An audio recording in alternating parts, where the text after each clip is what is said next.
listening to Mixed Results Pot Tots with Nick and Kevin, rolling dice, flipping cards, and diving deep into your favorite stories. Hey!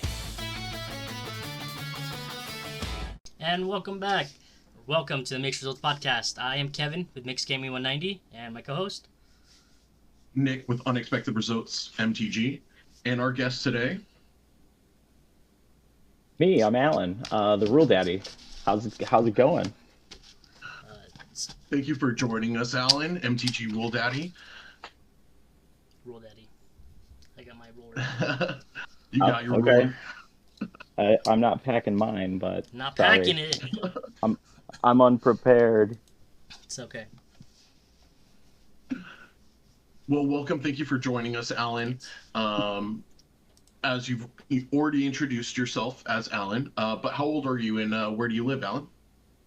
So I'm 38 and I'm based out of Michigan. So here over in the Midwest, and we're getting a small spot of summer, a little bit of spring, all the seasons. Exactly. Definitely. It's warm and then cold, then warm again. Yeah, like we have our AC on one day and then our heat on the next. Yeah. And like sometimes we've had our AC on in the morning, and then our heat on at night because like the weather dips down into like the 40s. We're like, we don't want it to get too cold in the house. Yep. Man, I don't know how you guys can do that. I don't have those issues down here in Southern California. I got that beautiful Mediterranean climate, sunny, it's 75 all the time. Wow. But I pay for it. Right. True. Yeah. Yeah, the electric bill is going to be every single month. Yeah. Well, Al, what was life growing up? About siblings? What activities did you do as a kid?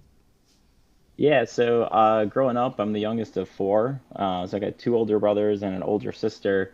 And growing up, I was pretty much into video games. Grew up on the Final Fantasy franchise, so like Final Fantasy 6, Final Fantasy 7, through Final Fantasy 10. Those are a lot of my games growing up. Got into like online gaming through Diablo 2, and I don't know if anybody remembers the game EverQuest, but played that for a bit, and then eventually got into like World of Warcraft. Played that for a ton of years.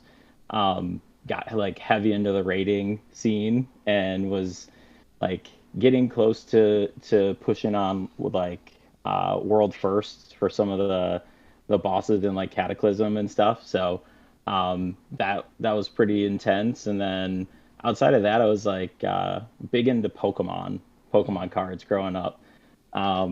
Remember like my parents would drop me off at Media Play before it went out of business, and they would just like drop me off. I'd play Pokemon with a bunch of people there. There was like these Pokemon leagues. And, through that I was like earning trainer badges, and recently my parents moved and I found a bunch of the old trainer badges that I used to have. Oh, that's sick. When we were cleaning out their basement and stuff, and that was pretty neat to find all those things. And I think I gave them to my daughter because she's been getting into collecting Pokemon and stuff too. So Awesome. yeah, but outside of that, like I was a classically trained violinist, so I grew up in the orchestra playing a bunch of different tunes there. Yeah, lots of good stuff. Okay. So you spent most of your time gaming, practicing the violin. Were you sports? Were you into sports at all? An athlete? Did you play organized things or have any other organized programs you did growing up? Yeah, the sport that I was really into was actually bowling. Hey. Okay, hell yeah. Like oddly good at bowling, and I ended up playing on a college team Okay. and Wow. earning some scholarships and all sorts of stuff. Like I averaged about 228 for a long time. So it was pretty intense. I'm a I don't hardcore think I've 120. bowled. I was going to say I don't think I've bowled anything higher than like a 220 before. Think like just over 200 is the best game I've ever bowled in my entire life. Yeah, I was on a bowling league with some friends, and at one point I threw a 300 in the Oh, bowling league, and they're like, "What the heck?" So they started calling me 300. Hmm, It was a lot of fun. that's awesome. doing the Spartan kick after you hit a strike. Yep. That would be great. Well, you kind of described yourself growing up and what you kind of did as a kid, but what do you do now outside of your content? Yeah, so well, I think I mentioned I've got kids. I'm a family guy. So I've got two kids, I've got a wife. And then for work, for my career, I'm in technology. So I do enterprise software. I make all sorts of different types of internal applications and web applications for an accounting firm. Hmm. So always been into tech one way or the other, whether it was gaming and now as a career, you've been the tech guy. Yeah, I found my way into this like technology stuff in a really weird fashion. I started out working my professional career as a career counselor. So I worked for a Okay. college doing career services stuff. Did a little bit of like consulting with a tech company because they were building out some software for college campuses to have like basically like a career network within the Mhm. campus space. Um, and then from there, I kind of like transitioned into technology at a few different places, and now I'm doing what I'm doing today, and it's a lot of fun. What was it like as a career counselor? It wasn't my cup of tea, let's just say that. Okay.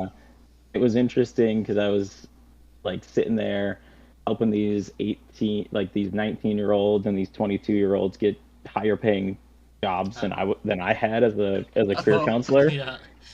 And I'm like, I don't want to sit here and make no money and help all these kids from MSU go off and get their first job at like 80 or 90K a year. Um, and then the other part of it that was a little bit defeating is I asked my boss, I was like, hey, so how do I like advance my career here in higher education? And she basically sat there and told me like, hey, you have to wait for somebody to die or you have to wait for somebody to get fired, and that doesn't happen often because the union environment's so um, it's such a heavily unionized environment. You got to wait for somebody to die, get fired, or quit or retire because like mhm. people don't quit their job; they just wait until they retire. Yeah. Um, so that was like the tipping point for me is I didn't feel like there was a lot of advancement opportunities, and I didn't want to be stuck for a long time. So I started to look, you know, for opportunities outside and wound up in technology, and I really love it. So Well, that's awesome. That's some of the best advice I ever got working at one of my jobs was having one of my bosses and colleagues go, "Hey, I just want to let you know where the direction of this job goes, and I know what you're wanting out of this, and it's not going to provide you more substantial living. So, if you want to keep doing what you're doing, that's fine, but the road's going to run dry here." So, that was some of the better advice I got. So, yeah, it's a harsh realization to be like, oh, I thought I was doing good work here, and basically be told like your your upward trajectory is going to be very flat for a long time. yeah, So You're doing good where you are, but can't advance as we much. love and appreciate everything you do, but Yep, we can't make something come out of nothing, unfortunately. exactly. yeah, yeah, for sure. Well, let's start talking about your content, MTG Rule Daddy. What inspired you to make MTG content?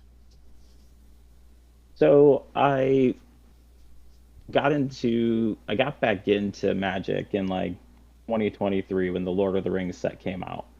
Okay. I'd played, yeah. So I rep the map of Middle Earth. But I got started back in the game in about 2023, and it was because I texted I saw these art images on Instagram, and I sent one to my buddy, and I was like, dude, this like fan art is getting pretty good about the game. I was like, these proxies look sweet. And he had played still, like we played in college. I played as a kid, and he was still dabbling in the game, and he told me like, no, that's an actual card that they're printing a Lord of the Rings set. So that's what kind of got me back into it. And then I found out about all this different content that was out there related to Commander. So got into watching like the Command Zone and Commander at Home and all these other things. And um, we as a friend group and as a play group always said, oh, it'd be really cool one day if we like started our own Commander show or like started putting content out there. And we'd talked about it for a year or so.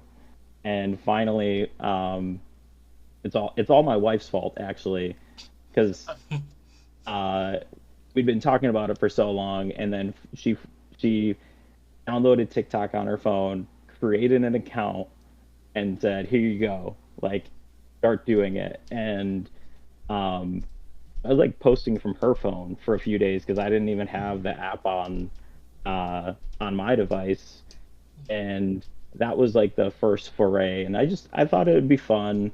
I thought it'd be something I would enjoy. So that was like my push to get into the door. And then since then, I've tried to make it a goal to try to put out a post every single day for like 60 days, 90 days. Just a little bit at a time. Make sure that I'm posting something daily and trying to engage with others.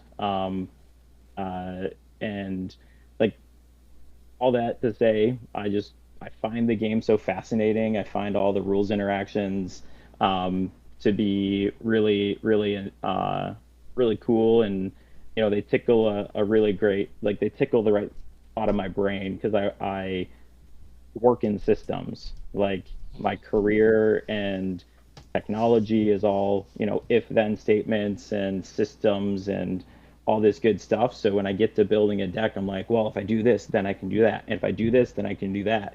And if, these mechanics work really well together. So like I look at my decks and I'm just get so inspired and I want to share that with folks. I think it's a ton of fun. Nice. So it tickles that kind of mechanical part of your brain, the problem solving part of your brain, but at the same time also like the building part. So it's like you're kind of dismantling and solving and breaking down the problem and then building it up to have your own new system.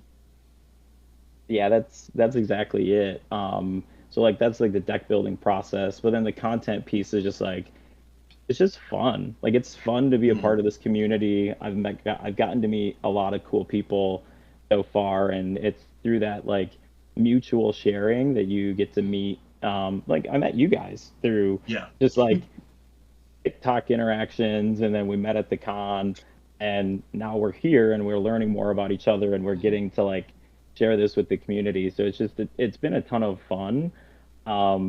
And what really wanted to get me going is, I wanted to be a part of what everyone else was doing. I was just like scared to try, so my wife kind of pushed me. And so part of me being here is thanks to her, right? And the all the support that I get from friends and others, people that comment or like, it just kind of keeps you going, and yeah, really a lot of fun. Yeah, I mean, shout out to your wife for allowing you or giving you the gentle push so we got the opportunity to meet you and get to know you better. But also, yeah, thank you for being so involved and, the community and us in particular in our content and, having some kind of interaction with us. It's always been great to see your content and interacting with you. But I know you're pushing to, expanding your content as well. Yeah. So I'm excited to kind of see where that goes too. But this is what it has been all about, is the gathering part of Magic. It's the content's fine and everything like that, but you said it the best, by getting to meet people and doing stuff like this. This has been the real rewarding part of the whole experience. Yeah. And Yeah, I agree. oh, sorry, Go go ahead. ahead. Nope. No, oh, no, you first. No, I just part of the gathering part is like, I for me, I never would have gone to MagicCon unless I knew people, and just I've only talked to Nick on the phone, and I've talked to people on Discord, stuff like that, and it's like, it's this whole community and this gathering that's kind of pushed a lot of us to kind of come out of our shells and be more vocal and more outgoing to each other, but also pushing us on our content too, of being more present, or like being there, being more on like our face, being ourselves, stuff like that. So it's this community. It's amazing. Yeah, I agree. I mean, I've gotten to interact with a bunch of people. I don't know if he's watching the podcast, but there's this guy named Justin MTG, and he's been like sending me rules questions, and in my DMs, or he'll like tag me in a post and be like, "Are you sure this is how it works?" Because like, there's a few people that when they post a rules interaction, they're like, "I don't know how this works," and then like that was one of the fun parts for me, is I started getting tagged in those comments to say like, "Hey, come help us work this out." So then, when people send me stuff, that also helps me generate content ideas. So this guy sent me some questions about like Zuladoc interactions, right? Zuladoc is that Eldrazi commander that gives things mana value 7 or greater, cascade. And like that's something that a lot of, like, in building their deck, people throw Roaming Throne in there, thinking that Zuladoc and Roaming Throne interact with each other, but they don't. Because like the way Zuladoc works, it gives the spell you cast an additional property. It is not a trigger, right? So like it's like a false thing. And then I went and I looked at EDH Rec, and there's a lot of decks that are running it, and it could be because they want to double up on their Annihilator triggers or other triggers, but it even happened in my own play group where my buddy was like, Zuladoc, Roaming Throne, cast a 7-drop, and then he tried to cascade twice, and I was like, I don't think that works that way. So I ended up doing all the research and explaining all how the rules work. But I think it's just there's always something to learn about this game, and that's what I really really love about it, is you can think that you've mastered it or mastered it all, and then as soon as like you hand your deck to another person and they pilot it differently than you do, or they use a card in a way that you didn't anticipate they would, like you just pick up on those things, and it makes you a better player every single time. Well, and it also, I'm one of those people, when I get into deck building, I usually kind of build decks very similar. Like my win cons are pretty similar outcomes, just because that's where I'm comfortable building. That's the way I like to play Magic. So, there's variations of it, but when I play like a new deck, and I might be, more experienced than another player at the table, but they have more experience playing that archetype, and then I do an interaction and they're like, well, that's not how it is. And I originally like, I've been playing 10 more years than you have. You're telling me how to play Magic. But no, there's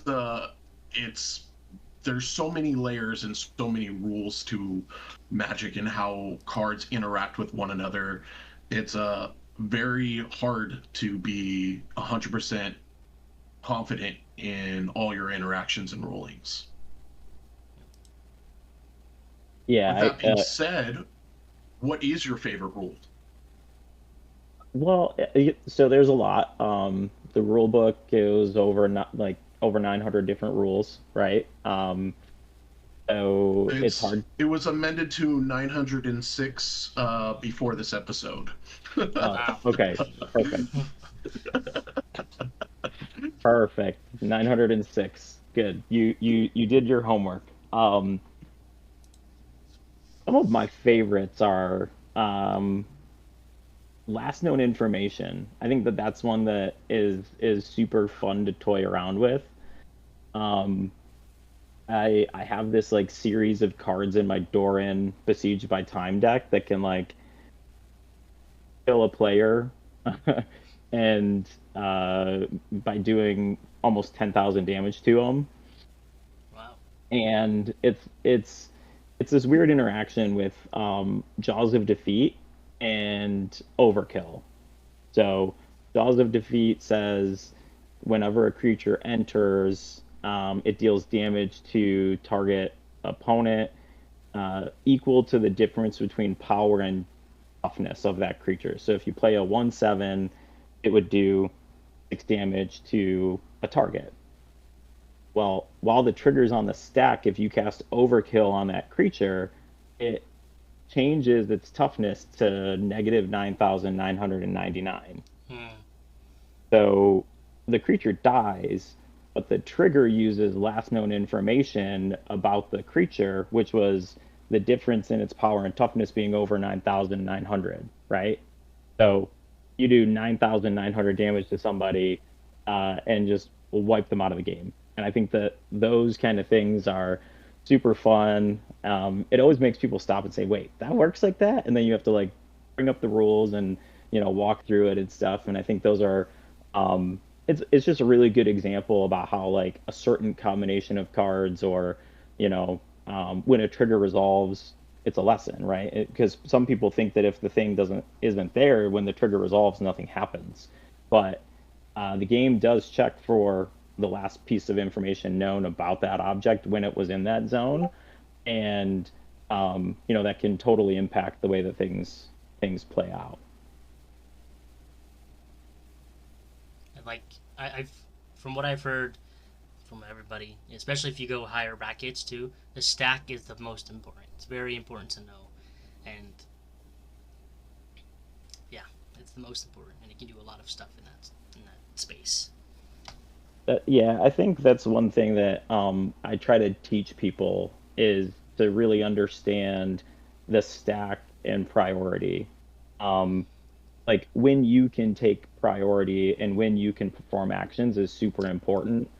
Um, because like I've seen players where they'll like I'll cast my commander and they'll before it resolves they'll say, "Oh, I'm going to cast Swords to Plowshares on that," and I'm like, "Well, you actually can't because it hasn't resolved off of the stack yet." So your Swords to Plowshares isn't like targeting a legal target right now. But now I know you have it, Yeah. right?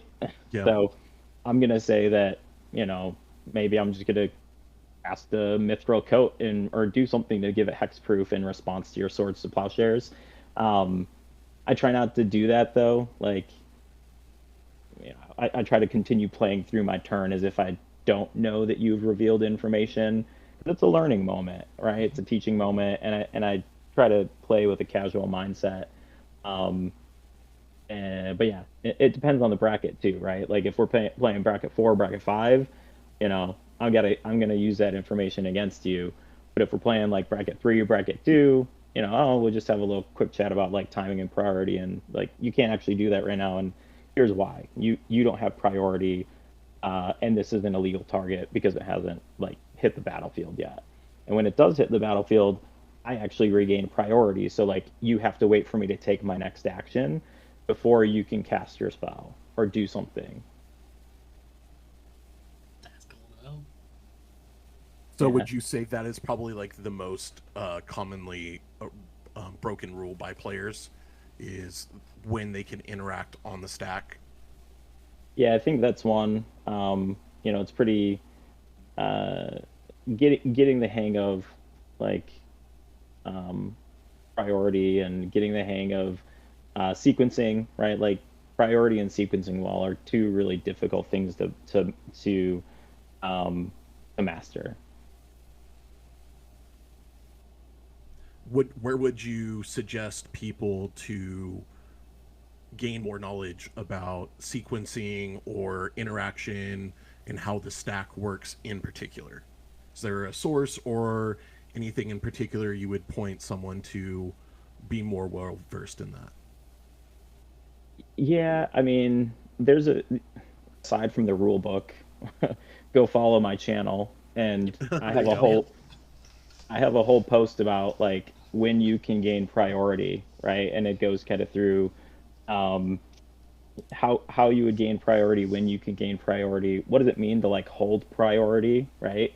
Like Yeah. these are all important things to know when I can activate abilities versus and then the other thing that I just try to coach people on is like just don't cast instants at sorcery speed, right? Try to be the last person to act unless it's like absolutely critical that you remove that thing during your turn. Just wait. Mhm. Wait until you like that instant is an instant for a reason. You can, you know, so and so's got their commander out and they can swing for lethal commander damage on somebody. Well, let them swing because they might take another player out. You don't have to remove it on your turn. Um, if it's not affecting me, I'm letting it go. I don't care. I use my removal to protect myself. And like if people just got more used to playing at instant speed, they'd learn a lot more about like the stack and priority because when you're acting during another player's turn, you have to look for that right window to cast your spell or to do your thing. Um, and never forget that like anytime you're transitioning between, a phase in the turn, anyone can take priority. Like we shortcut a lot by saying, "Oh, Yeah. I'm gonna go to my end step."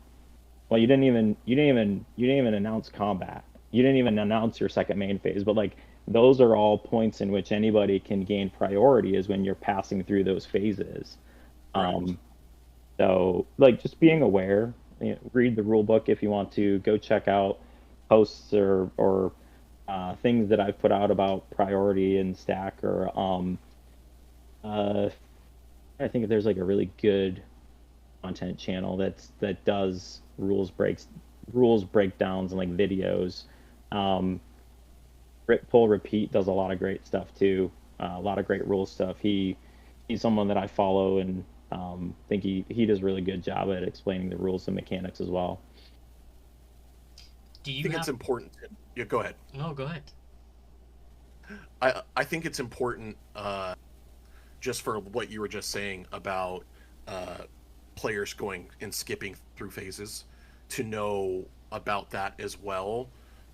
Just because a lot of times you may just like kind of rush through your turn or rush through phases, and it kind of someone's like, well, wait, I would have had a response. Like, let's hold on, go back, and then people may argue, well, you didn't know I was going to attack you. And it's like, well, you never even announced you're going to combat, kind of thing. Yeah. So that's important as well. I think for people who are not just using the stack in priority, but just knowing that other people get it too. Uh, Also on that too, I understand. Especially because like there's games that I've played where I've asked the player to tell me when they're going to combat, so that you're basically giving that player a hint that you have something in your hand, and so Yeah. it's in a it's hard in a casual game because you're largely just casual, but knowing those breaks and announcing those are really important. I agree. Yeah, I Well, think it's people also need to get more confident about speaking up too. It's like, Yeah. okay, I'm gonna move to combat, and you say, well, before you go to combat, I need to do something, or, Mhm. you know, all right, cool, but like, there's a whole bunch of interaction points within combat as well. Yep. So you don't have to interact when they go to combat. You can interact after they declare attackers.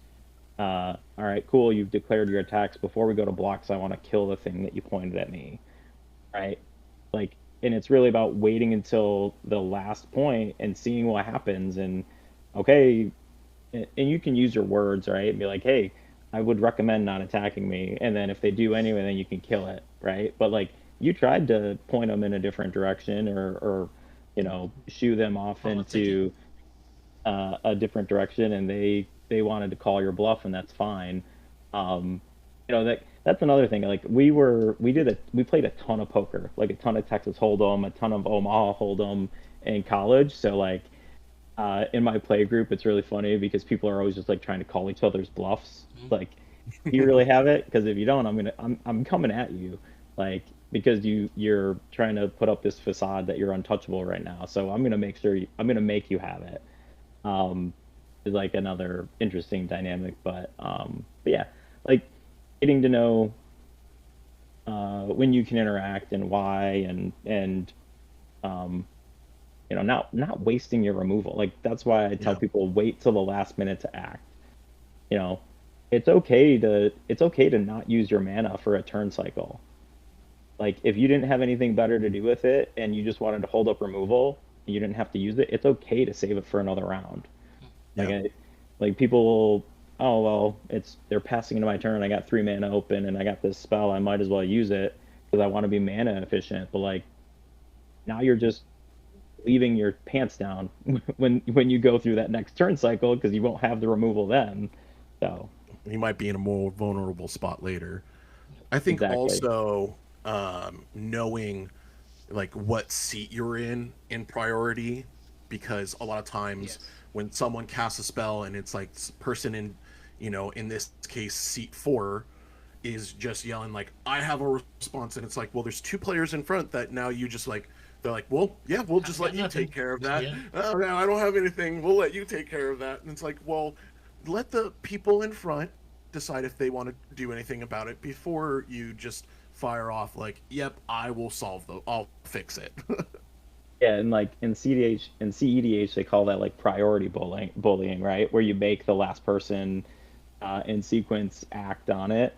Um, and it's a real strategy. Like, don't make. I'm not using my stuff because there's 2 other people that should be able to answer this too. There's a lot of that, and that's another thing that I always encourage people to go watch is even though they may not have an interest in playing CEDH, watching CEDH games just to see the interactions, and like Play to Win is really good at breaking down the stack and everything like that. Sometimes they miss it and they'll stop the video and go, "We messed up here. This is what should have happened." But it's really good for players to see that whether or not you have an interest of playing that bracket. Play to Win is probably like my favorite show to watch on YouTube.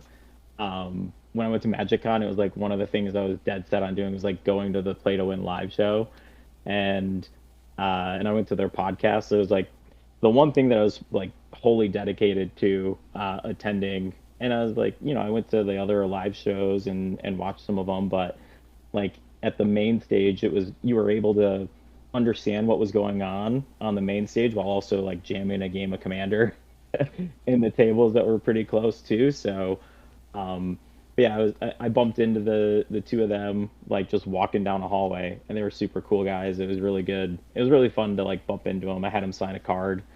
It was really uh, that was probably one of the highlights of the con for me was attending the shows.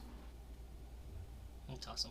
Was you did that and the spoilers, right? Yeah, I went to uh the preview panel with like I think Mark Rosewater was one of them, and then there was a few others, a couple of the set designers.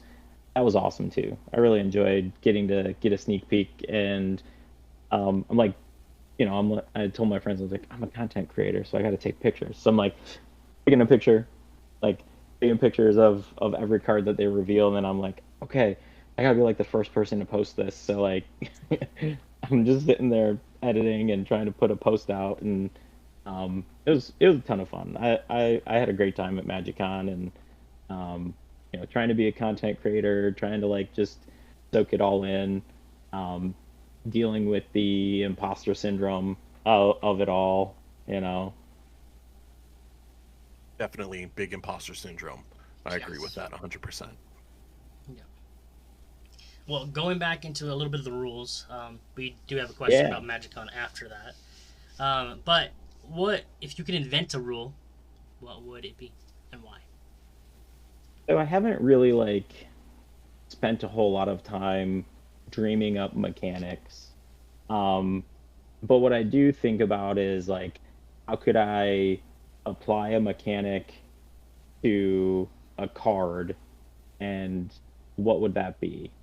So I was thinking about, I really like the station mechanic. And if they were to do a, I know everybody's gonna like, everybody wants it, but like a Star Wars crossover, right? Hmm. They could do so many cool things with planets from the Star Wars galaxy. And the one that I was dreaming up was Camino, right? The planet where um, they make the clone army, Hmm. right? Okay. So it's that like water planet. So Hmm. it's a blue planet for sure. So it's an island. It taps for a blue, and when it's fully stationed, like you could then pay 2 mana and tap it to create a clone of Create a target clone. creature you control, right? Yep. So like I think that would be really fun if they did ever go to Star Wars to like have a new run of the planet lands. um, there's only 5 of them right now, which really kind of stinks. um, it's such a cool mechanic. I think Station was a great addition to the game, and like Edge of Eternities overall was probably one of my favorite sets of that year. I think it brought a lot of uniqueness to the game. It totally changed what you could have as a commander, because now you can have vehicles as commanders, and not just Shorkai. Um, and yeah, so I haven't really, like I said, I haven't really dreamt up rules or mechanics of my own, but I've just kind of thought, what if, what if they applied this mechanic in this setting, or they did something like this, uh, or my own personal Camino card, because I run an Ishtola clones deck, and I just want more ways Mm. to make Yeah. Ishtola clones, and having one be attached to a land would be super fun. Yeah, I can see that. I can see that. I love clones. I mean, I think with Star Trek coming out in the future, that we're gonna see more station mechanics and hopefully some new planets. I think Star Wars, just with the Force, it being this magical, even though it's a natural force that everybody has a little bit inside of them or whatever, but that magical force would be perfect for Magic the Gathering. The only thing holding it back would be them having their own TCG. Yeah, yeah. Um, But I love and, it. well, and like you could have different versions of the Force too, kind of like they have all the earth bending, fire bending, Hmm. water bending, right? And like they kind of made a mechanic for all of the core colors. Like you got the dark side of the Force, which is clearly like either black or red, right? With like the lightning bolts. You got the light side of the Force, like growth and life. So you've got green, and uh, or you just align them based on lightsaber colors. But I don't know where you'd put Samuel L. Jackson's purple lightsaber in that regard. So maybe Demir. Maybe Demir. Maybe. He's just got a splash of darkness to him. Hmm. That'd be fun. I mean, there's just so many cool things you can do with it. Like, you don't even have to go, like, full story. There's just, basic things like bleeding a kyber crystal. Like, that would be a cool card to have, whether that's an instant or sorcery or an artifact where you're able to, bleed and take control of something or corrupt it in some kind of way. That would be really cool. Oh yeah, like stealing somebody's thing. Like it Yeah. becomes corrupted and now it's yours. Come to the dark side. Yeah. There was a card I was playing Magic, and I can't remember the card name, but it was return a creature from an opponent's graveyard with a duty counter on it, and it's goaded. So that's an example, something they could do. There you go. That'd be cool. We talked Love about it. MagicCon for a little bit there, but for those who weren't at our little after party, thank you for joining us for that. But what was your favorite part about MagicCon? You kind of talked about the panels and going to see Play to Win. Just give us a little bit more about that. Yeah, outside of one of the top experiences is just like getting to meet people online that I've interacted with through the community. So I ran into you guys, got to play a game, um, ran into like Mana and Mayhem and Wesley Chambers and a few others that I've just like had interactions with and been like supporters of their content, and they've been supporters of mine. So it was really great to get out and meet those people in real life. Um, so that was a ton of fun. And then I personally enjoyed the preview panel a ton. I thought it was great, you know, getting to see the cards at first. And I'm a big Lord of the Rings fan. I'm a big Hobbit guy, so like obviously the Hobbit set is the thing that I'm looking forward most to this year. So getting to kind of look at a sneak peek of that property, and you know, I think there seems like they're gonna do a good job on it. Aside from the whole One Ring controversy, you know, let's set that aside. That's not for me. That's not the type of shenanigans I like to get into. But I think overall, you know, there's so much nuance that like I look back at the cards, and you know, there's there's so many adventure cards that are coming in this set, and you just think about how that relates back to the story. And you know, I was doing some homework, and like depending on the version of the book you're looking at, they mention the word, they say the word adventure like over 35 times in the first two chapters of the book. So Wow. like adventures is going to be a big part of this, and I really hope that they give us a new like adventure commander to go with it. Yeah. You know, and like who would be the adventure commander, like who's that character, is really intriguing to me. Like, is Orin the commander that cares about adventures because he's pulling together the company and taking them to the Lonely Mountain, so he's kind of leading this adventure? Or are they going to make, you know, a new Gandalf that cares about adventures because he's the reason why Bilbo gets signed up for this? Because, you know, Gandalf says like, I've got a burglar for you, essentially. So like, or is it something else? I don't know. There's a lot of different options, but I really, you know, like you get so geeked up about the Avatar set, right? Like Yep. the Apple onesies, and you know, opening up Avatar booster packs, and then like even just a few nights ago, building a full dedicated deck just to that set, and making sure that like every single card in that deck is part of that set. You know, that the Hobbit and the Lord of the Rings are that for me. And like I I'm not a naysayer for Universes Beyond. I wish that we had a slight tilt towards more in universe than Universes Beyond. Like I wish it would have been like 4 and 3 this year, not 3 and 4.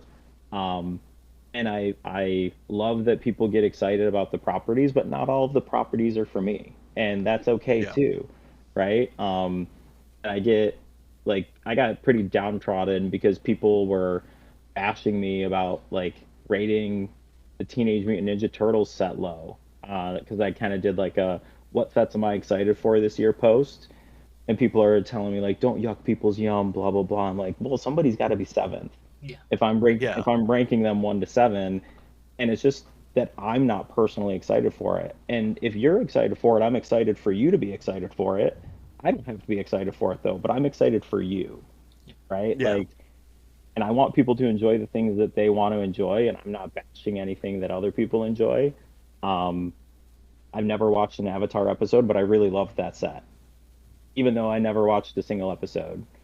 I care about like quality cards and themes that kind of fit the realm of Magic, and I don't feel like New York City is the best setting for our high fantasy game. I don't know, man. It's the biggest melting pot in the world, they say. Yeah, yeah, yeah. But like, if the cards would have landed better, like the set, for Spider-Man or whatever, like if the Yeah. set was a little bit more baked out and the the limited environment was a little bit more uh a little bit better, then I would have been just as happy with that set as I am, Avatar and others. But I just, some sets don't work well, and that's we've had plenty in-universe sets that didn't bode well either. So Oh yeah. We don't talk about Aether Drift. right, we got we're racing through the Amonkhet Raceway, and for a random trophy, and even like the Outlaws of Thunder Junction, right? Like quality cards in that set, but like Cowboys and Indians, like kind of a weird one. So You got I we we talked about this at the after party though. The whole story of Kellen in that Thunder Junction is good. yeah, It seems out of place, but the Kellen story with meeting his dad Oko and going through that whole process is good. But yeah, I get it. It was just weird. It's like too fast, too furious. Now let's go to Cowboys and Indians. It's I think it was Back to the Future. yeah, I think it was Yeah. I think it was the Cowboy set, then Aether Drift, because it was like fall and then like January February time Okay, frame. there you go. But tomato tomato. It was like two like right in a row, back to back kind of thing, and I was like, oh man, some strange choices there. Maybe they intentionally like made some sets that didn't land very well in universe to get people more hyped about universes beyond strategy. Strategy. But everybody's chasing that Bristly Bill still. I still am. Bristly Still Bill. am. I don't know what It- the Aether Spark from Aether Drift, is that the most popular card right now? Still, Probably like that was one, it the God, right? Ketramos. Mhm. Yeah, that like exile thing, commander. Yeah. Not I know just a lot of people were not happy with the start your engines. Start your engine, and then you have to like you even bringing it out. What was it you couldn't? I So can't, when start your engines, you get one speed, and then whenever you deal damage to a player in your turn at your end step, you gain a speed. yeah, that's what Once you people get didn't to like. 4 speed, you're at max speed. That's what people didn't like is once per turn. So you Yeah. have to wait 4 turns at least for it to happen. Y- Yeah, the only caveat to that is like you can start your engines and then deal damage to a player. So you can Yeah. actually get 2 speed on the first turn if you have a creature that's not summoning sick and can actually attack. So you increment immediately when you start your engines to 1, and then you can do damage to an opponent, and then on your end step you increment to the second speed on like that first turn. But yeah, it's a slow mechanic, but still, it's a slow mechanic, but it's all about speed. It's a Takes slow at least mechanic that's all about speed. takes at least 3 turns, but speed. Speed. Well, getting back into some of your content, you're doing a series right now where you attach a classical song to a commander. What's classical? What song, or what What song? classical song or not classical would you pair with our commanders? Correct. Mine Yeah, is. so I think Oh, go ahead. go ahead. Well, let's say our commanders first. Mine is Anim Pakal, my little gnome commander. Nick. And mine's Tesa Karlov. Okay. So, this whole series was inspired by Felbrink MTG, because he's been doing this thing where he pairs up color identities with bands. Um, so he'd be like, Rakdos, and then playing a like a metal band, or Evanescence as Esper, right? Like giving color identity, like pairing up color identities and bands. And it got me thinking, like, okay, what if your commander is represented by some sort of classical song? And I call it the series nobody asked for. So it's like, here's something that nobody asked for, but I find fun. So I've been doing that for a little while, and it's fun. It's pushing me on like my editing skills and trying to like learn how to sync up audio and screen transitions and stuff. So I've kind of been doing it just to try to practice with my, editing skills and stuff. But for Anim Pikal, there's a piece by Igor Stravinsky called "The Infernal Dance" from The Firebird, and that one is like kind of just, I think Anim Pikal typically has a lot of like explosiveness, a lot of combos, some tokens, an impact tremor type effects. So like that's one that I picked out for Anim Pikal. You're gonna cue it up. What was it again? Infernal Dance by Igor Stravinsky.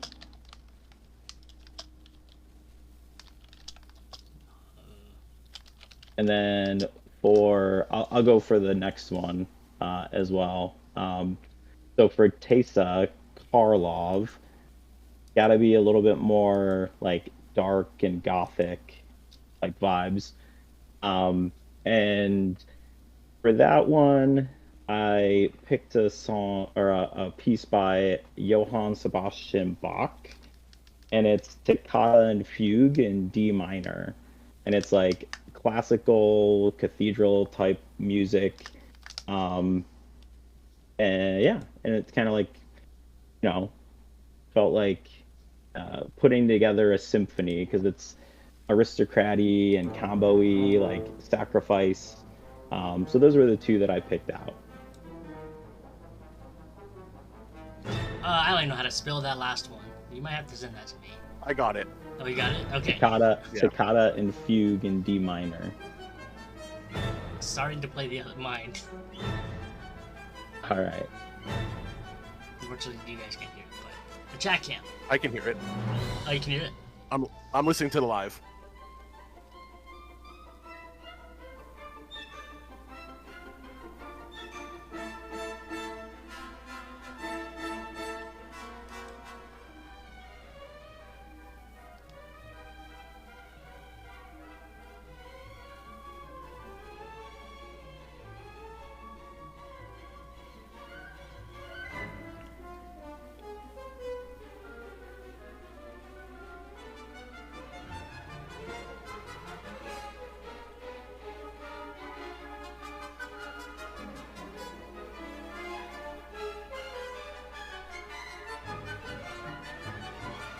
I can like see you guys bobbing your heads, but I can't hear anything. Sorry. No, it's fine. It's fine. I went over and I just opened up TikTok, but I muted myself so I wouldn't come over the live.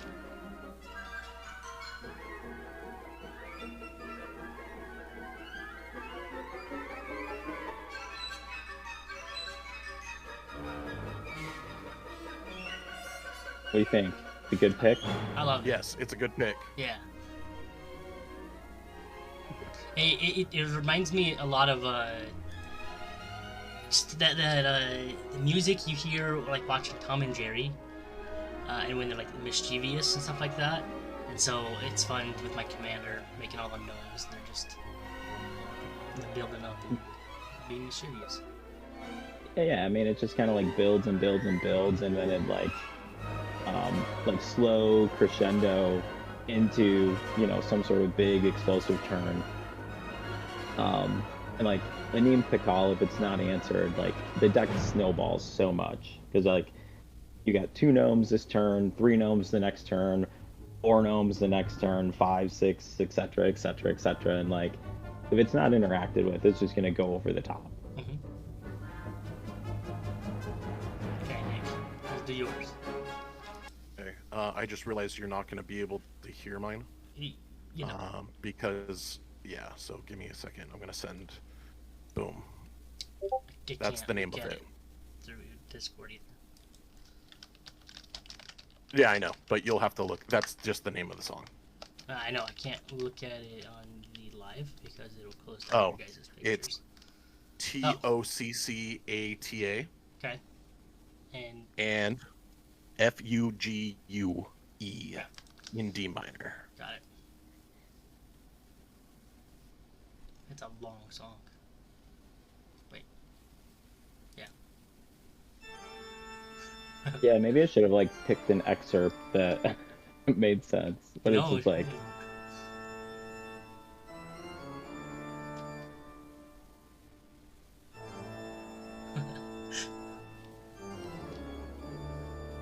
This is how the deck goes too. It's just like, you know, eventually something's gonna come. It just sounds really evil in the meantime.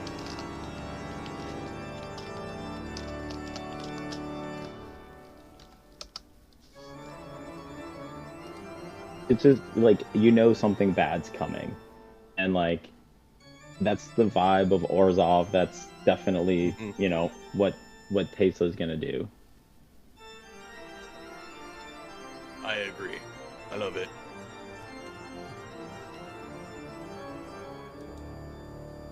Very very like death. Like you can like Ominous. you can feel it hanging in the air. Yes. Just wait till my girl gets going.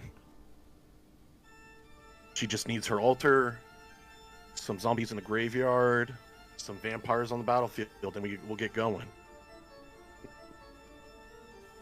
I love it. But did you like I know that you're like a pretty heavy theme builder. Do you have like a particular theme for the Tesa build?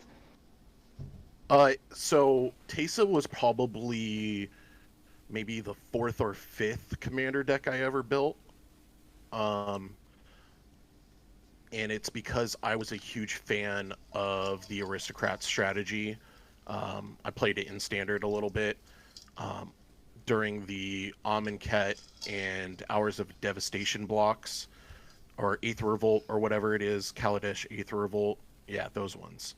I had a Yeheni the Undying Partisan Aetherborn tribal deck. It wasn't good, but it was all about sacrificing stuff, and then it had the Aetherborn tribal sub theme. My deck building has kind of always been inspired by Against the Odds through Saffron Olive. Okay. He likes building really interesting decks in standard that are not in the meta, that have unique win cons, and that's kind of what I like to do. I have an infinite combo in that Tesa deck that was in standard with Bantu's Monument, Oathsworn Vampire, Pitiless Plunder, and Yeheni the Undying Partisan. So that just, you go make treasure, you have a discount because of Bantu's Monument, and through Bantu's Monument, recasting the Oathsworn, you just drain out the table. So that's just interesting card combinations I come by. I'm like, ooh, I want to build the deck around that. What's the vibe for Aneem? Like I've seen you play it once. You know, I've joined you as you were like upgrading it at one point. I was like, oh, these are fun cards. Like, have you thought about extra combats with Aneem? So is there any particular like theme that you've got for that one? No. Well, yes and no. It was because in Nim you have to attack with non-gnome creatures to get the counter. So the whole deck was humans. It was supposed to be all humans, and then we had the whole my deck building, and we talked about it a lot, and it wasn't there wasn't a whole lot I can add to it to, I feel like, make it par with everybody going to MagicCon. Like, I feel like everybody's decks were they're high threes, four, stuff like that. Anim was like a low four or low three, like, at least my opinion. and this is where Nick and I have talked about this, where for another player it feels very strong. For me, it feels very low. I have no game changers in it, so so it was based off of just humans, and then we started talking about adding more stuff that could make it a better deck. Not better deck as in like a more of a, how would I word it? It's more efficient, I guess. I don't know. More, yeah. Like I added one of the, what was that Ninja Turtle? I added. Oh, the red. Slash guy, the Impact Tremors guy. Yep. Yeah. Yep. I added I don't remember the name of that. I think that's a super neat commander. Yeah. So Like the full package is there. Like he does the Impact Tremor, he creates the things. Like the full package is like all there on one card. Like a super neat card. Better than Perforos almost. yeah. So. I would say he's better than Perforos. Yeah. I mean, he's easier to remove, but he has the ability as a 7/7 or 7/5 body automatically, and the ability to make more creatures by attacking. So it's like he has a little bit more upside, but I guess the indestructible ability of Perforos is pretty dang good. Yeah, it just enables itself. Like I like cards. I like commanders that, you don't have to piece together a lot of things. It's just like the whole package is there, right? Like Ishtola, like cast a spell, deal damage to people, draw cards. Like everything's kind of there, and you're gonna have spells in your hand that you want to cast because like the commander tells you exactly what you should be doing. So, yeah. One thing also I always tell Kevin about his Anim deck is it may not be on paper a quote unquote high bracket deck, but he plays and pilots the deck very well. So he is able to compete in those higher brackets with it. And I understand just by looking at the deck, he may not feel that way, and he may not be the person to say, I am a very good piloter of this deck, but as someone who's played against it a lot, I see it with a very high success rate of winning and doing the thing it wants to do. So we'll give you credit there, Kevin. You should feel more comfortable about that. Thanks, buddy. Yeah. I mean, I've seen the Anim go, and it does its thing. Like it works. It's disgusting. Like you said, if it's not dealt with, it's a problem. Yeah. And it's, Like I put a Nim in a lot of decks because like it's in my cloud deck because why the heck not? It's a great card, and you throw a couple, like you throw an equipment on it, and then all of a sudden you're making like 9 gnomes, right?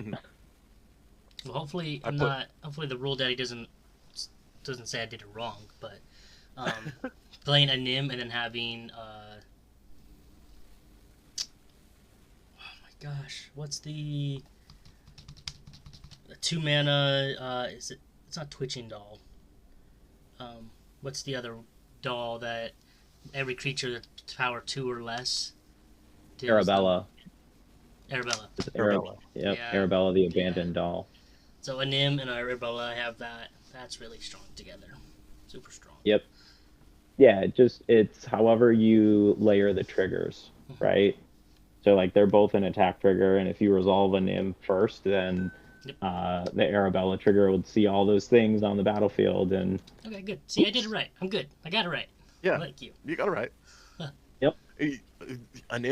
Your Anim deck is the reason why Anim's in my Isshin of the Two Suns or Two Heavens as one deck.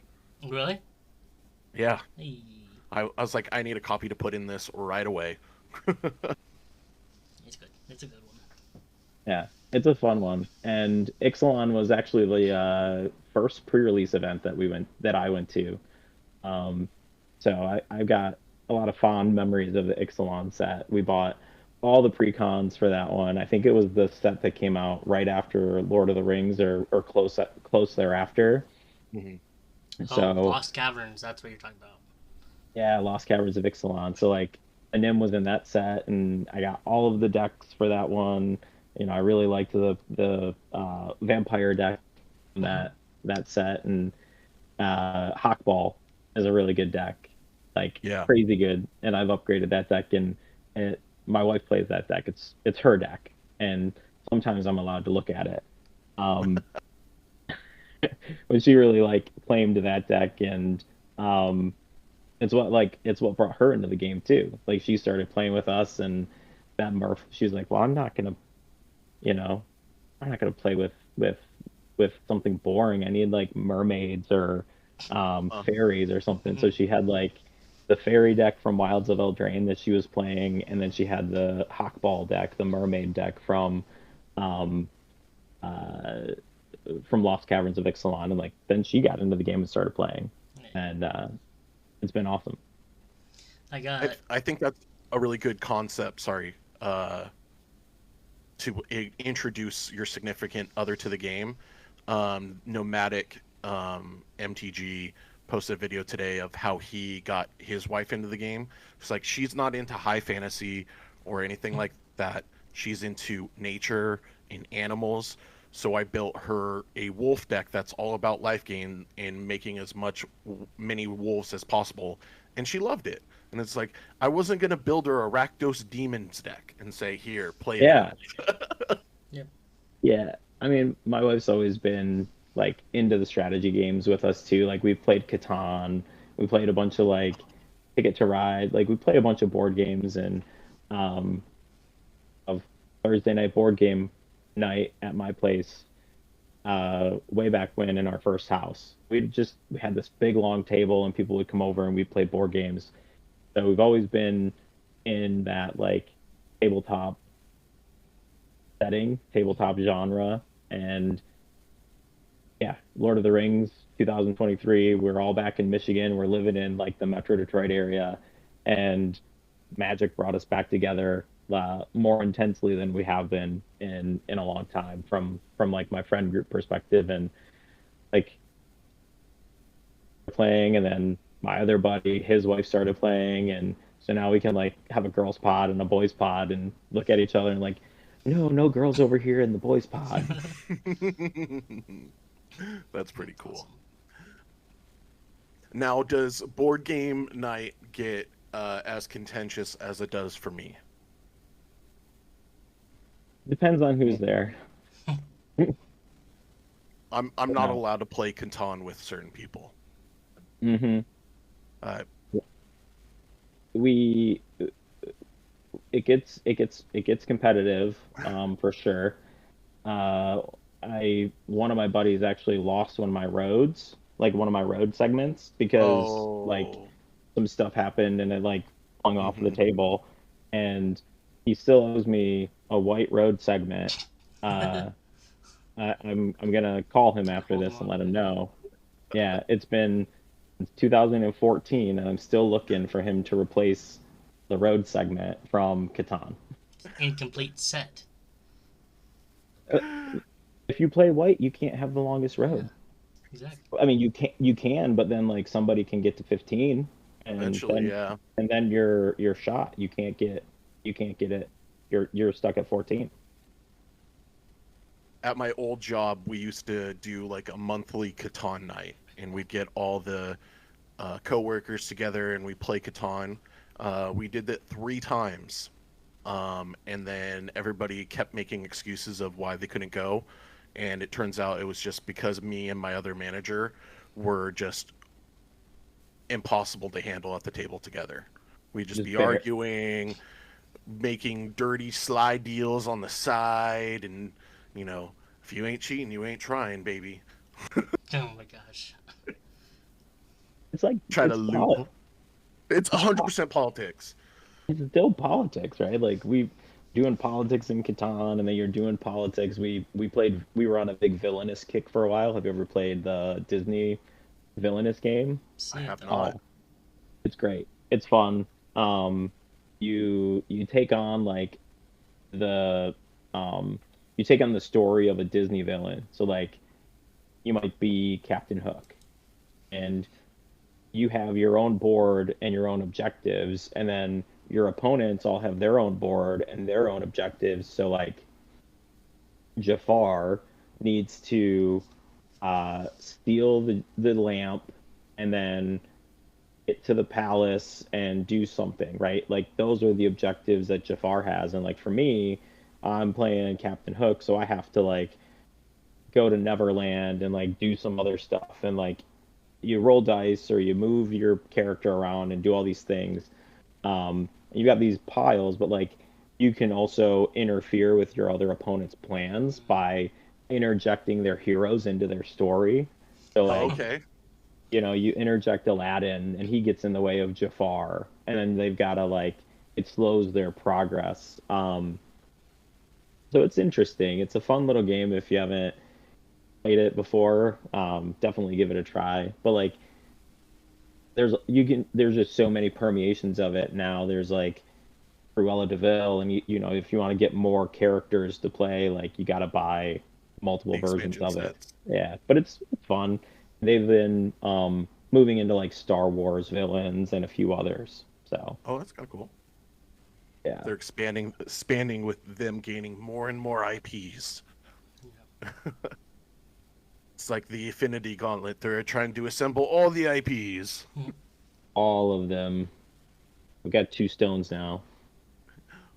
Well, we've talked about tons of different nerdy subjects, Yeah. from everything from Magic the Gathering to video games to tabletop games.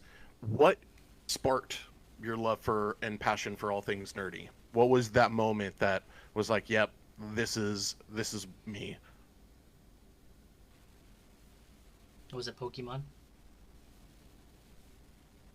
Maybe. I don't know if I can pinpoint one. It's just like a culmination of experiences and um the Final Fantasy games, like those I remember like just pouring a lot of time into them, and like and wanting to master and complete everything. Like a very completionist personality of I had the original Pokemon game. I had to collect all 151 Pokemon, and once I had all 151 Pokemon, now I got to get all 150 Pokemon to maximum level. Like, and I remember having the blue and the red copy of the game, and restarting the blue game like 15 times because I needed to, or at least 8 times, because like I needed to get all of the starter Pokemon onto my red copy, but I couldn't just do one copy of each. I had to get two copies of each, so that way I could trade them all back, right? Like Yep. it's like that completionist of like I have to have 151 and they have to be on both of them, and then I got a max level of things and I got to do all this stuff, and then oh, then I find out that there's these like legendary birds at the end that you can get, and now I have to replay through the blue game as many times as possible to get all of them so I can trade them all to my main account on the red one, right? And Pokemon was probably a big part of that, and then like the online gaming, World of Warcraft, really like limitless kind of stuff that you can do in that game, and collecting all the mounts. I'm like, oh, I got to get every single mount. I got to do this. I got to do that. Like I got to. So it's always just been like super engaging, and um, for me, and like solving all the puzzles, or back in the day when you had to like figure it all out, and like you play video games now and they don't let you sit idle for like 5 seconds without giving you a clue or a hint to the next step. Yeah. That those are probably like the starting points, like the entry points for me. And yeah, then fantasy content and like getting into the Lord of the Rings books and The Hobbit, and really enjoying that kind of stuff. I remember like going to see all of the movies when they came out every year in December. And I argue with folks all the time that like Lord of the Rings are a Christmas movie. They are. Yes, it is 100%. So are the Harry Potter movies. Yeah, I mean, they're all released in December, right? Like I went and saw them at Christmas time. Like these are Christmas movies. And you can argue with me all you want, and if you want to be wrong, that's okay. Real quick on the subject of Lord of the Rings movies, which one is your favorite of the three? Hmm, tough one. It might be the end. It might be the last one. I think that's when Aragorn gets like the all the spirit army to come fight on behalf Mhm. of to call them on their oath, or I can't remember exactly the Yeah, terms. But I like that part a lot, and like rallying and pushing towards like the climax of the story. I'm a big Boromir fan, so Fellowship of the Ring is my favorite. Oh, okay, yeah. He's also a great card in Magic. He is. He's a very good card in Magic. I like him a And like, lot. well, it's like so thematic that you can sacrifice Boromir and everybody gets to survive, Hmm. right? Like, um, yeah, they really did a good job with that set. I'm a huge Lord of the Rings fan as well. I've mentioned this a few times, but I have an Eowyn Shield Maiden deck that's human tribal, and I want Hmm. to make it all women as the creatures. So it's I Am No Man, the scene where she defeats the Nazgul. So I that's the theme that I'm trying to kind of work into that deck. And that's great. Like that people can tell stories like with their decks. Um, I love that capability. It's like everybody has different drivers behind what they want to do and how they build their decks. And like for me and for our pod and our play group, like we build a lot of just we build to win, right? Hmm. And we build to I'm analyzing my mana curve. I'm like, can I play something on turn one? Can I play something on turn two? Can I play something on turn three?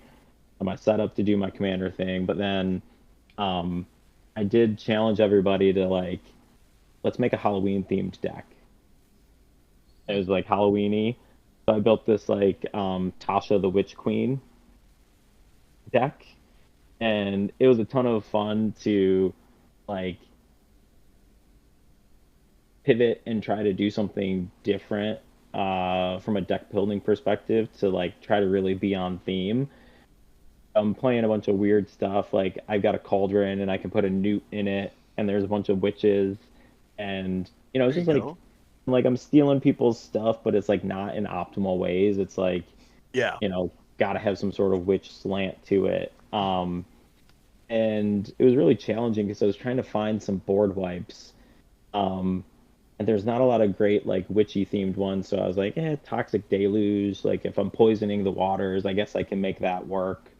There you go. Um, and then and a few other things. But I do like to, take that uh, efficiency hat off once in a while and try to build something for fun. Got to test the other side of your brain sometimes. Mhm. Yeah, the creative piece. Well, you did talked about Final Fantasy, and is that your favorite video game? And if so, do you have a favorite video game memory? Uh, Probably my favorite property like growing up. Now I don't have, now being a father of two and all these other things, like I don't have a ton of time to pour into video games anymore. So a lot of the games I play these days are more like Call of Duty, right? Like shooter style games where you can get on, you can play like one or two matches and be off. Like you don't have to Grind. grind, and it's not like I don't have to like log on and complete a quest or complete a series of events or that kind of stuff. Um, I was super into Skyrim in college too. Like played a crap ton of Skyrim and the Halo games. So it's been a mixture. I don't have any good like fantasy games right now. You got any that I should try out? Back to Diablo 4, buddy. You're back on it on Yep. Diablo 4. Sanctuary needs you, my friend. Okay. I really like Diablo 4. You mentioned playing Diablo 2. Yep. Diablo is probably the one franchise I've spent most of my gaming into, and Diablo 2 is still my peak. Diablo 3 was like a fun arcade experience for me and my brother to sit on the couch and play together on console, but I didn't really like the game entirely. 4, they are just like consistently making changes over time and making it better and better. And I feel like you can't say a lot about this in games, but where it's at right now is probably the best it's been since it's been released. Okay. So, I'll have to go give it a download. but it's also hard, like you said, like, with games like Call of Duty, you can finish that quote unquote story, that match in, 30 minutes to an hour, that you have gaming. Or, it's like, whereas you play Diablo, it's like you might get a 2-hour game session, but then you might not get to it for another 3 or 4 days. And now it's like, I don't really remember where I left off, and it's a little bit fuzzy. I'm not as interested as I once was before, so it's tough. Yeah. It like Call of Duty fell off for me when they killed DMZ. Like Mm, I was really into the DMZ, like doing the quests and the storylines, and I felt like it was like a good balance of PvP and PvE type stuff. Um, really enjoyed that one, and like ever since they kind of haven't been supporting that game mode, I haven't played a single campaign in all of the Call of Duty yeah. franchises. I just get on, play Resurgence with my buddy, we BS after a day of work while like drinking a beer, and then we go to bed because we got to work in the morning. But we get on at like 9 and we're done by 10. Yeah. Showing my Hey, age here. no, it's the life of a father, an active father. So I completely understand. We play. We talk about obviously other things than Magic the Gathering here. We've talked about the tabletop gaming and the video games. One thing both Kevin and I are passionate about is D&D. Have you ever dabbled with Dungeons and Dragons? I think when I was a kid, I had a character sheet like forever ago, but like we didn't know what we were doing. We weren't playing it right. I guarantee you we weren't. Um, it's something I've always kind of been interested in, but my hesitancy is it feels like a big commitment. Okay, and Hmm. I've got a lot of commitments. Magic, my kids, right? Yep. Like trying to stay healthy, weightlifting, working out, my wife, like all these things, and I'm like, oh man, I think it would be fun. My sister plays. My sister and my brother-in-law, they go and they do D&D every now and again, and they like dress up for it and stuff. It seems like a lot of fun. Um, I actually watched a guy on TikTok once in a while. His name's Digital Samurai. Like I watch him and he plays like online D&D campaigns and streams it. And it looks like a lot of fun. But no, I haven't given it a proper chance, we'll say. It's hard too. Like there's obviously the massive campaigns you can have that are years on end, but then there's also the type one shots. It's either in one session in 3 hours, 4 hours or so, or you could do I don't forget what it's called, like a short story type thing where it's just 3 weeks, um, Hmm. or session a week. Um, but for me, it is an incredible way of like for me to get out of my comfort zone, and I just also love rolling Hmm. dice, and interacting with each other. Of like being on the same team, doing anything you want, and always asking like the DM, okay, how about like can I do this to kill the wolf? It's so much fun. I do suggest it. It's also hard though because it is one of those things where a lot of play groups fall off because of planning and committing. People not doing it. I've done it before. We did a session and a lot of people just couldn't make it anymore, or it was just so hard to plan it. The DM kind of just call it quits because it's not worth it, especially for a Yeah. DM putting all that effort in, and then Yeah. none of your players being able to make it consistently. It's rough. Hey, we have a hard enough time getting 4 people together on a bi-weekly basis to put some cards on the table for Yep. Magic. And sometimes I'll text the friend group, and but it'll be on Sunday, be like, hey, who's available on like Tuesday or Thursday this week? Like, I've got these are my options. And people are like, well, I can't do Tuesday, but I can do Friday. I can't do Friday, but I can do Wednesday. I'm like, all right, if we play at my house, I only got to get 2 people because my wife will play. So I've got half of a pod right here. So can we get 2 people on Thursday? And it's like, this is like negotiation, and it's just the season of life that we're all in, because we've all got careers and we've all got kids. Yep. And sometimes one guy's like, yeah, I can play, and then he's like, actually, I got a big meeting that's scheduled in the morning, so now I can't stay up late. Like, things changed for me. So like, we ran with 3 the other night because of something like that. And it is what it is. Like, I don't fault nobody, but if I can't get a commitment here, then I'm not gonna be able to get a commitment over here. Yeah. Yep.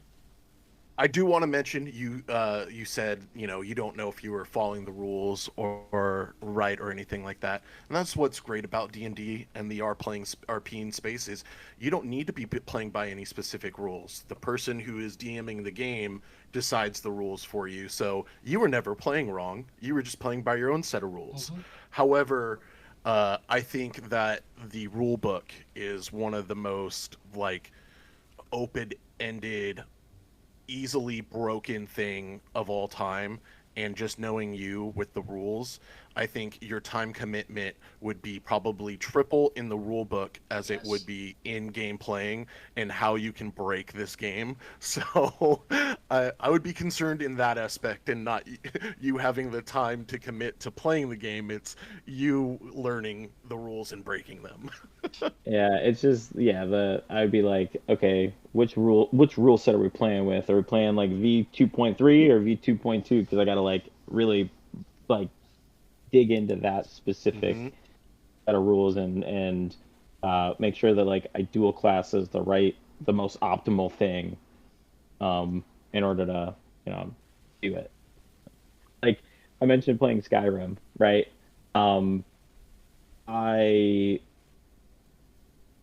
Before you left the beginner zone, I would level up like my sneak to 100, Hmm.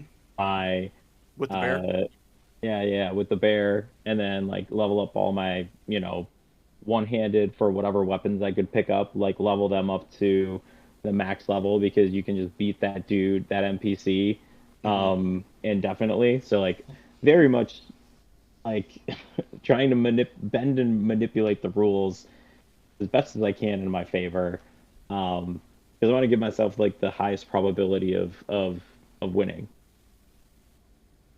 Funny you mentioned that sneak exploit, because I remember setting up a rubber band on behind a rock, so I was just sneaking into a rock, and I just set it aside and was doing other thing for hours while it went up. Yep, I did that. I like did it and then put the controller down and went to bed, and then came Yep. back. It was like maxed in the morning. I was like, hooray! Now I can start beat. Now I can start beating this NPC with a mace and get that up to 100. You gotta love it, man. 90 kids finding the exploits. It's like, it was just like it's baked into our DNA, because you couldn't just go online and find the answer. Hmm. Um, in the original Halo, I remember this like vividly.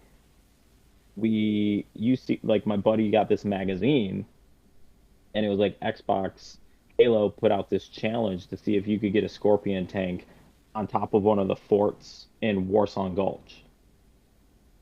And we just spent like hours and hours like experimenting and doing it, and like we were the people that got the tank up there, and we like sent it in, like we took a picture, like a physical picture of the dang screen, and like sent it in, like, hey, we're the first people that got the Scorpion tank on top of the thing. And I don't even remember, I think we got some sort of prize for it or something, but um yeah, just trying to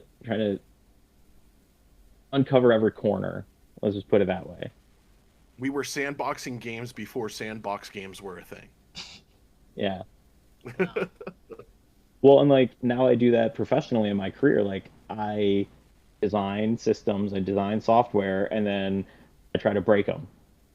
Hmm. Design software, and then I try to break it. And it's like, do we have a security vulnerability? Let's do penetration testing. Let's do this. Let's do that. Uh, what's the user experience look like? When a user does A, they have to be able to do B, and if they do B, does that result in an error state? Or like, so once again, like my deck building, my gameplay, my my career, it's all like if then statements and then trying to test out these error conditions and break them. That's awesome. Um, Going back into a little bit of Magic, you said you started in, what was it? You said it was Exelon, right? Or Lord of the Rings? Lord of the Rings brought me back to the game, but I played when I was a kid, and like Scaled Worm and Crawworm were my shit. Like those old white border, like a 7/6 and a 6/4 seemed so cool back then. Um, but yeah, I got Eldworm is back. like that turquoise-ish green dragon, like kind of more in that Japanese style art, right? Yeah, like very slithery, like fills up Yes. the whole Yep. frame. Yep. That's Eh, that's embedded in my brain. Hmm. Yep. And Crawworm was like the 6/4 that was a similar style, but it was the green one that like oiled a little bit more. Okay. Um, yeah, we played as a kids, and I don't think we really played well or played right. We just like we had some of the cards my parents had gotten or my dad had purchased, and like we would try to play the game, but we didn't, know exactly what we were doing. It's it would say like tap, right? Where I was tap to add a green, and then we would just tap it again, and we just tap it again. It's like, oh, I've got infinite mana because I can tap this an infinite number of times, right? Like I tap it You're 90 playing Tony degrees, Hawk and then Pro Skater with your yeah, Llanowar yeah, elves. yeah, like oh, I tapped it 720 degrees, so I've got 6 mana or whatever. Oh, that's awesome. So never playing right as a kid, but Lord of the Rings brought me back as an adult. But and like I said, we dabbled a little bit in college, little play group, but we weren't playing like Commander back then. Yeah. So when I came back in 2023, like I had to learn Commander, like the whole format. I didn't know what the heck was going on. Um, my buddy was like, "Oh yeah, we play Commander now," and I was like, "What? What is that?" And I went over to his house. I was like, "Well, I brought a 60 card deck, and it's got like Shadowfax in it. Like, can we play Standard?" And he was like, "Nobody plays Standard anymore, dude. You got to get a Commander deck." Oh, It's kind of right though. Nobody standard is dying out. I feel like more and more. I think I think a lot of players would benefit from playing Standard. Oh yeah. Um, playing a 60 card format and where the games only last like 15 to 20 minutes, where you can build a little bit more towards consistency, but also like you can't hide um you can't hide your deck building shortcomings behind two other players. Like you are always the target and there's only one opponent. You have to build your deck with that in mind, and you have to have enough removal to handle all of their stuff, and you have to build with enough like efficiency and synergy to overpower them in a heads up contest. I think more Standard would help people in their Commander experience because they would start running the right amount of removal, and they wouldn't like rely on everybody else to handle the problems. Like I get you want to do your cool thing, but doing your cool thing only matters if you can handle other people doing their cool thing too. Yeah. I think, And and I think Standard teaches you those skills. 100%. Same thing with pre-release. Draft's a little bit harder because you have to be a little bit more knowledgeable on how good the card is in the particular set. but doing pre-release sealed events like that, where you have to build a deck with what you've got, and you're right, you've got to balance it with enough creatures. You got to make sure your curves are right. You got to have removal. You got to have some card draw, because that is one of the worst things in the world, is top decking in a game of limited or 1v1 and you're behind in card advantage. So it's like Oh, you feel like it's the most impossible mountain to climb. It's like, I'm just hoping whatever I draw, this guy's got 4 cards in hand and he's got 4 more creatures than I do. So it's definitely good for your deck building and how you play the game of Magic. Because sometimes it's not best just jamming the biggest creature possible, but balancing it out with removal and card advantage. So I did at the Teenage Mutant Ninja Turtles pre-release event. Even if I'm not a big fan of the set, I still go to the pre-releases because I want to be supportive of my LGS and I want to like actually experience the set. Um, I played that like 8 mana shark. Can't remember what it's called, but it's like an 8 mana shark. And when it enters, you Armageddon or whatever. yeah, and when it enters, you like blow up 3 things, and it won me a game. It won me like 3 games, because I don't expect to play an 8 drop in a pre-release game, but if you do, it's gonna win you the game. Yeah. So like drop this 8 drop and blow up the opponent, like all of the opponent's things, and they're like, well, I can't kill that. Then it was attack with a whatever. I think it's like an 8/8 or a 6/6 or something. It's like attack, attack, attack. Okay, game over. Yep. Well, speaking of the oh, go ahead. No, you're good. So speaking of the commander in Magic, what is your favorite commander deck and why? I think it goes.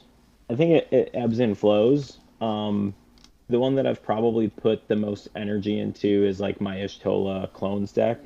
Um, in terms of like building it and refining it, and then like I really enjoyed playing it, so I like pushed the bracket power level up a ton. So it's like a pretty high 4 bracket deck. The only thing it's probably lacking are like the efficient combos that would turn it into more of like a CEDH Esper good stuff list. The one that I've been having the most fun with lately has been Doran Besieged by Time. Um, I built that deck and it's so fun. It's such a fun strategy to like put all these creatures out there and then, attack your opponents and they can't really do nothing but jump block. And then as soon as you get like something that gives your creatures trample, ooh, watch out. Because like, and once again, like figuring out how to break the rules with that deck has been a lot of fun too, because like Jumbo Cactar is a 1/7, right? So it gets the cost reduction from Doran, and then when you attack with it, there's two attack triggers that happen. One is the Jumbo Cactar gets plus 9,999 for its 10,000 Needles ability, so it becomes a 10,007. And Doran doesn't care if it's greater toughness than power or greater power than toughness. He just cares about the difference between the two values. So then Doran's ability resolves and sees the difference of 9,993. It becomes a 19,993 power creature with 10,000 toughness. And like that's just so cool. And if you can give it trample, like that's amazing. But if you can like pull that off and then Swords to Plowshares it and gain 19,993 life, like that's also just super cool. Yep. Yep.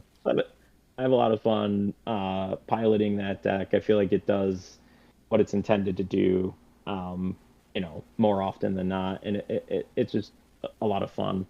The other one that I really like is Boomy. Boomy, the Earthbend, the Gruul one. Yep. And I really just like all the neat stuff you can do with Earthbending. Like that mechanic is just so fun. Like you can Earthbend a fetch land, and then you crack the fetch land, and it comes right back. Oh, that's sweet. You can like earthbend a land and then attach a spring cart Nantuko to it. And then now whenever lands enter, you can create copies of your land. So like I was watching Commander at Home, and Brian Kibler uh, put a spring cart Nantuko on a mosswort bridge. So every time we he don't created, need to be giving Kevin these ideas. That's cool. so like so so every time he creates a copy of that land, he gets the hideaway 4 again. So he had like 5 mosswort bridges that all had like cards tucked under them. So he had like this like secret extra hand under all these mosswort bridges. And I just think that that stuff is like really fun. And I wanted to build a deck that like can kill people with lands for a long time, and that one really scratches my itch for that desire. We don't need to be giving Kevin ideas to put in his TOF deck now. That's some not problems we need here in this pod over here. I need it. No. Thank you. No. You're welcome. You're welcome. I did a whole Spring that Heart was like and go. those were like some of the first posts that I put out was like around Thanksgiving. And I did a bunch of I did a bunch of stuff with like stuff you should put in your TOF deck, and then like stuff you should be earthbending.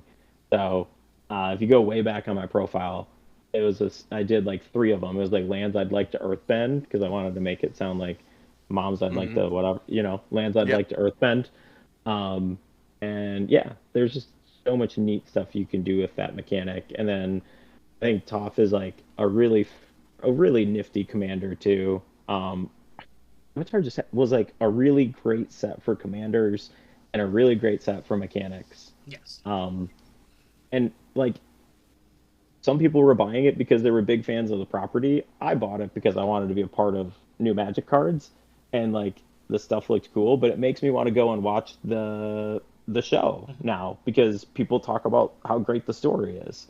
So like now I have a content backlog that I need to go watch because of this IP I was introduced to through Magic the Gathering. And like that's a different approach for some folks. Yeah. I highly recommend it. It is it's something that I still go back and watch over and over again. Highly recommend. I got a couple of like the Jumpstart packs too, and I was playing with my daughter, and she's like, "What's this from?" I was like, "Oh, it's from a TV show. We should watch it together." Trying to bring the next generation in. Yep. There you go. Smart. Well, you kind of described 3 very different decks and kind of what they functionally do. But if you could put a style, I should say, of what kind of games do you like to play when it comes to Commander, when you build a deck, what is your goal? Do you want it to go fast? Are you trying to control the game out? Are you wanting it more casual? What is the ultimate goal that you're trying to bring to the table?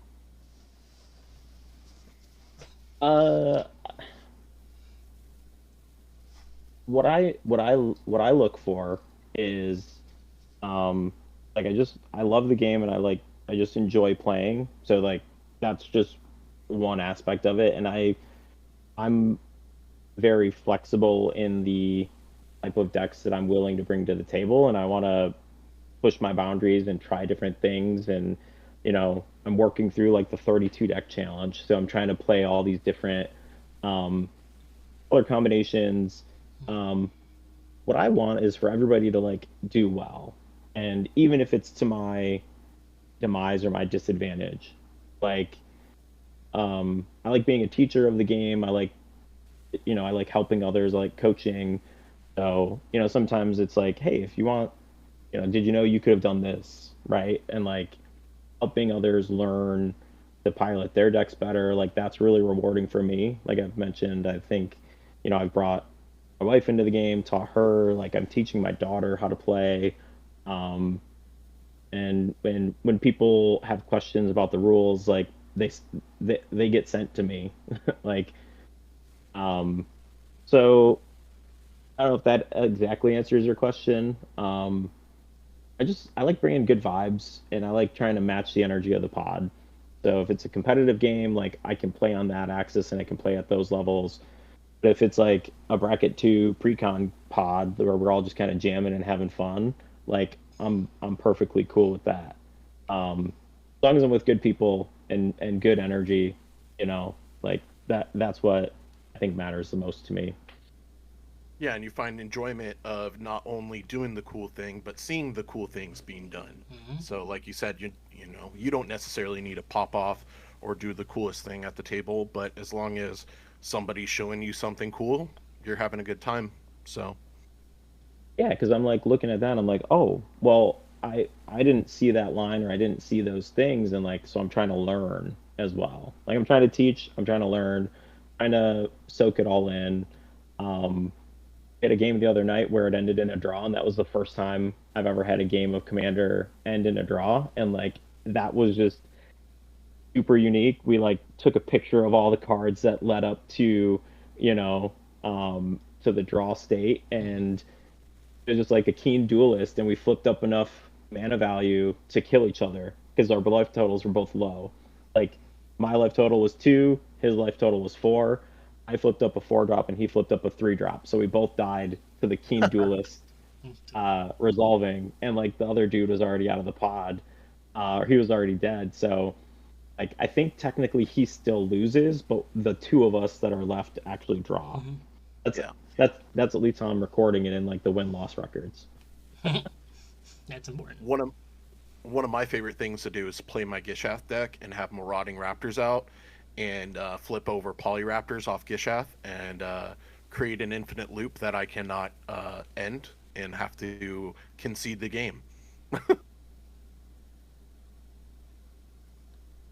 No, that just ends it in a draw. I just go, you know what, guys? I unfortunately put myself in this loop that I cannot finish, and it's just gonna be a perpetual state of me making Polyraptors. So I'm just gonna scoop. Mm. Well, we talked about it about Universes Beyond, and I think you mentioned about Star Wars. But if there you had the option, if you were able to make a Universes Beyond set, what would it be? Would it be Star Wars Uh, or Final? Star Wars would be a good one. They already did Final Fantasy, so Right. I'm sorry. I'm, Yeah. I'm not gonna I'm not gonna pick that one. I would think, based on what we've talked about and like now remembering Skyrim, like Skyrim would be good vibes for, or like what are the Elder Scrolls? Is that what it Yeah. is? Hmm. Yeah, Hmm. the Elder Scrolls would be pretty sweet. Um, Swords and dragons and what like I I have a preference for IPs that match like the high fantasy setting. Um, so like Warhammer 40K wasn't necessarily my jam. A lot of good cards in there, but it's like this futuristic. It doesn't, it didn't really fit for me.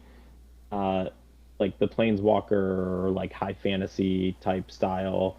Um, I thought Final Fantasy kind of slotted in nice, aside from like the Midgar type, cities and stuff. But maybe.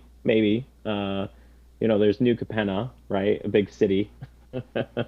directly in Magic, and um, like Avatar blended nicely in my opinion too. Um, Even though it wasn't an IP that I was super high on, I ended up buying some of that one and built a few decks out of it because I enjoyed it so much. So yeah, I think Skyrim or Elder Scrolls would be within that realm of like blends nicely with the context of Magic, and there's Magic and there's lots of different like mechanics and stuff that you could blend in, and like imagine a character that has like a Fusto Raw on it, right? As like its ability. Like that'd be cool. Yelling at Yeah. dragons. That'd be fun. I think that would go well with the set of Magic, or like it's an out of universe set, but also close to in universe too, to make people You happy. could argue. Yeah. You could make the argument. Yeah, well, like, But and you're You're saying Well, keep Furbies and SpongeBob out of your Magic the Gathering? that's just my preference. Yeah. I'm not gonna go out and buy those cards, but if you sit down across the table from me and you have a SpongeBob Joda commander deck, I will still play with you Mhm. and I will have a fun game and I will enjoy it because you're enjoying Magic in the way that you want to enjoy it, and I'm There you enjoying go. Magic in the way that I want to enjoy it. And we can still sit down and jam a great game and have a great time, right? Um, at the end of the day, the mechanics are all the same, and we all share the same rule book. Um, the the translation layer, which is your cards, and the medium that you put them on the battlefield, like I could care less. I just don't have to buy it, right? And that's my choice as a consumer. I'll play with you, and hell, if it's a card of good quality, I'm gonna put it in my deck because I want to win. So it's There you not that go. I'm against it. I'm just not going to Yeah. buy the full set, and I'm going to buy the singles that I want from the property to incorporate into my decks that they fit in. Very nice. Makes sense. But you know, It's a good way. kudos to all the folks who want to go out and get a master set. You know, I'm not going to compete with you, so there's more product on the shelves for Yeah, you. there you go. You're There you helping. go. If you could meet any celebrity to play and teach Magic to, who would it be? I mean, I don't know if I'd have to do a lot of teaching, but like I think it would be super fun to play a game with Post Malone. The guy plays at a pretty high level as is. Mhm. Um, so it when I first got back into it, he was on a few episodes with the Command Zone, and I don't know what about it, like, oh, it's this like superstar, right, that plays the Mhm. game, and now it's like okay for me to play the game and feel cool about it too. I don't know. Sounds dumb, but No, nope. It sets the tone. It's like I don't know. I felt the same way when I found out like Vin Diesel was kind of interested in D&D, and what's his name? The Joe Magnola. yeah, exactly. isn't it like, and Vin Diesel was like big into World of Warcraft Uh too, huh. wasn't he? Yeah. Yeah, Yeah. yeah. Um, like at work, like my professional life, I don't talk about magic.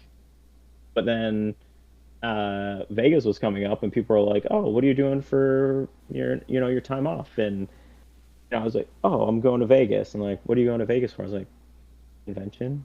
And they're like, "Oh, what convention?" I'm like, "Magic the Gathering." And they're like, "Oh, cool. That's really neat. Like, glad you're going out and doing something you enjoy." So, and then one of my coworkers was like, "Really, my husband plays," and I was like, "Make sure he follows me." There you go. Um, yeah, and then the other thing that came up recently is one of my coworkers was like, "I've got some Magic cards sitting at my house. I don't know what they're worth. I don't know anything." And he brought them up today, and I'm like flipping through his stuff, and he's got three revised demonic tutors just sitting in his house. I'll It's take them like off your hands. Don't worry. just like three revised demonic tutors, and he's got a bunch of like dark rituals from revised and like all these cool old cards. And I was like, dude, you got some like some gas in here, like some stuff that would sell for $5 to $70. Like those old demonic tutors Yeah. are pricey cards. Like a lot of it's not worth anything, right? But like you've got this like nest egg of cool cards that if you want to sell them, you can, or I'll buy them from you. But like There you go. I'm not gonna rip you off. I probably could have given him $20 for the box, but like Yeah. that just doesn't feel right to me. Um, so yeah, it's fun and letting your home life out of its shell a little bit and like um, getting more comfortable with it, and that's a big part of why I'm here. I'm trying to like get out there, be a little bit more present, show my face, for like 120 days or 90 days of my content creation, it was just images and text overlays with with rules about explanations and stuff. And now I'm trying to get more comfortable um, hearing myself talk. Like that's a hard one. Hearing yourself talk on a video. Um, so trying to get over some of those like those humps. Oh, I can tell you that they usually don't get easier to climb. They just get more frustrating. That it's like I've been doing this for 6 months now, and I still can't talk correctly. No, gosh. I know the English language. It's all presentation skills, right? Like I feel Yeah. like doing this and practicing this stuff also helps me in my job. And doing like stuff in my job helps me in this. So I got to go and prepare for a presentation to, some higher ups. So I got to like practice and rehearse. And it's the same thing. I'm like on my phone. Okay, I got an idea of what I want to say. Now I got to like practice it a couple of times and get it right and try to get like the cadence and the enunciation so I don't sound dumb, right? Like it all goes hand in hand. So I think it complements each other and it helps me out. Yep. Well, that's good. Okay, everybody, we're gonna get into some more of the soft, squishy stuff of our community and and content creation. Um, what's a moment where community support genuinely surprised you? Hmm, interesting. I think like one of the ones that was interesting for me is like I put out this post about ranking the sets, like what I was excited for. And I got some hate. I got some hate in the comments and people like, hey, it's his opinion. Like if you don't like it, you don't gotta be here. And like just some folks kinda rallying for you in the comments. I like that kind of stuff. Um and that that's great. And then like people just like resharing your stuff or adding it to their stories or whatever. Like yeah, I've got some advocates out there, people that like that enjoy the stuff that I do. um I think that that all means the world. And I try to go out and show that same support for others. So like at least once a week I try to make sure that I go out and I'm liking people's stuff and commenting. Like I just spend a day of my content plan just dedicated to engaging with others, because I feel like if I want that type of support from folks out there in the community, I should also be giving it. Everything's a two-way street, and that's why I try to like keep my follower count on par or close to with the people that I'm follow or that are following me. Like I'm at like 1,200 followers and like 1,700 following. On Instagram, I've got more people that I'm following than are following me. So I don't. When you see these channels where it's like I've got 4 followers and then I beg and plead for everybody to come follow me, like, or I'm following 4 people, but I would need all the followers for me. Like Yeah. the optics are weird there, and sometimes I don't even follow those people because it's like if you don't want to be out here supporting others in the community, then I don't know if I need to be a part of your journey. You needed people to support you to get to where you're at. So it's like a pay it forward kind of thing. Use your platform to give support also. It's like, some of those big time creators, they are spending a lot of time creating content and stuff like that. They've made it more of their full-time job. So it's like they're not focused on the interaction part, they're more focused on the job aspect. But that's where it's like the human aspect of it. It's like I understand the grind and the desire for growth, but the human aspect of Yeah, just wanting to support other people who are doing the same thing as you. It's like, yeah, in some aspects, the creator sphere is a quote unquote competition, but it's also a community. And I feel like you should be doing your best to build up your community. I mean, if a channel's doing better than mine, it's just encouraging me to step up my game to be better also. yeah. So, The two coming out of MagicCon that like really stand out to me. was one, the command zone liked my post, which was like Hmm. really ridiculous. I was like, oh my gosh. I took a screenshot of it. I was like so proud. Command zone liked my thing. I can put that on the wall. And then I posted like a thing about, people that I met, and then Play to Win added it to their story. And I was like, that's like super cool. Hell yeah. Hell yeah.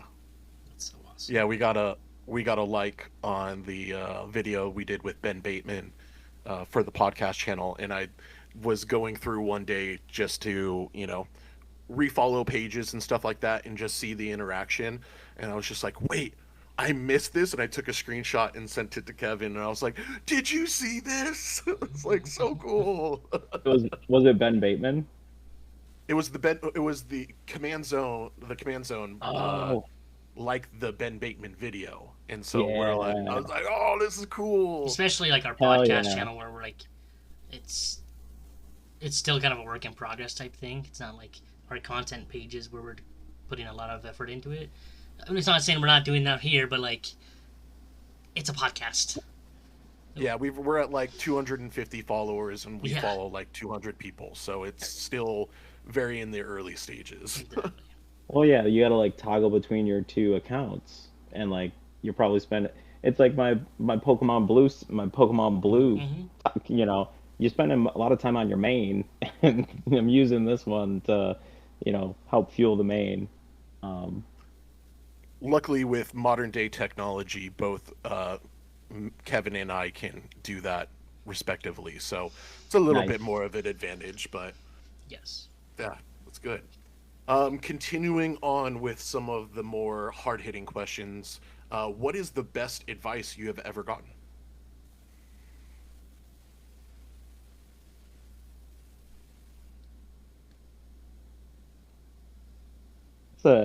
That's a doozy. um,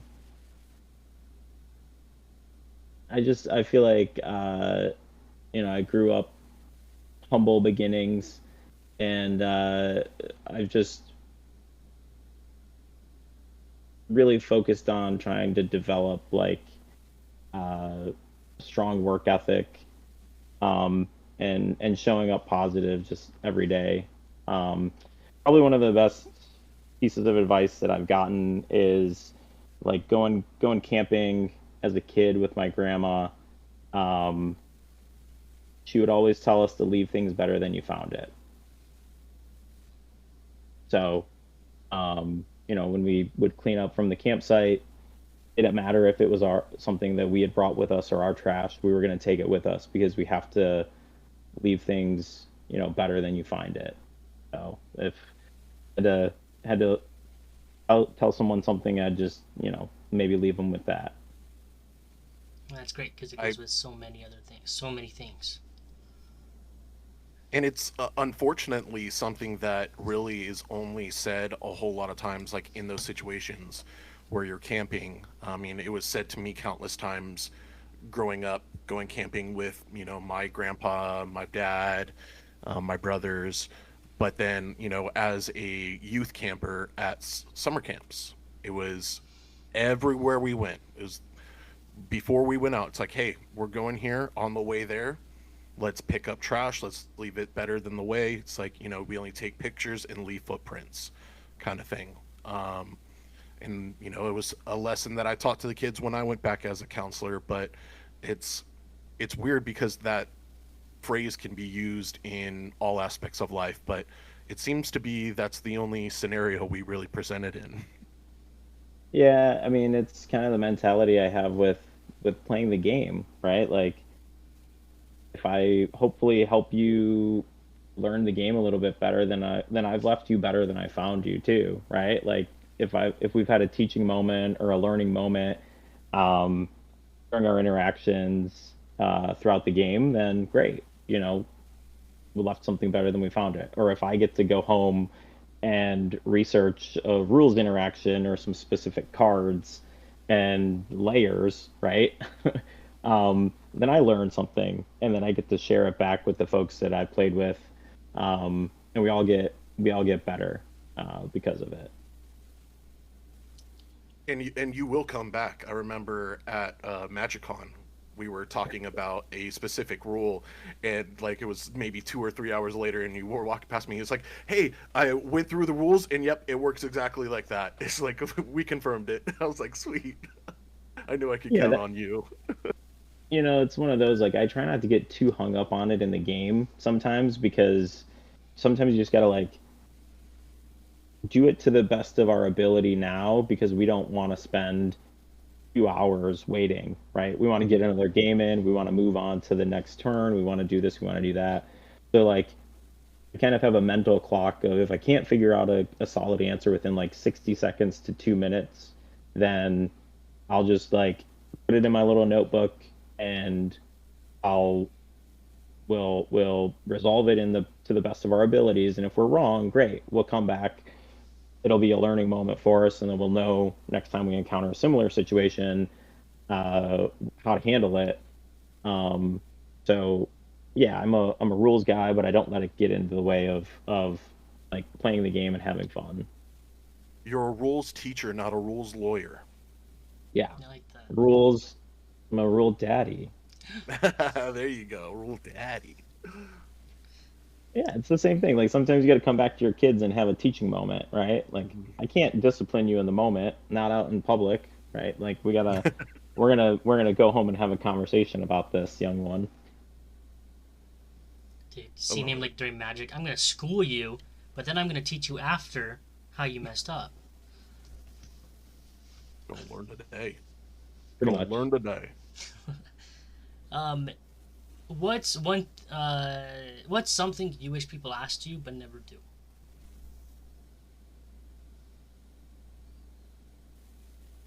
Hmm. It's a I wish tricky one. people would ask me. I wish people would ask me about Magic the Gathering rule book all the time, but they don't. They don't always do that because they don't know that I play. Hmm. Um, I think. I think just like a genuine interest, outside of like pleasantries. Like, hey, how's it going?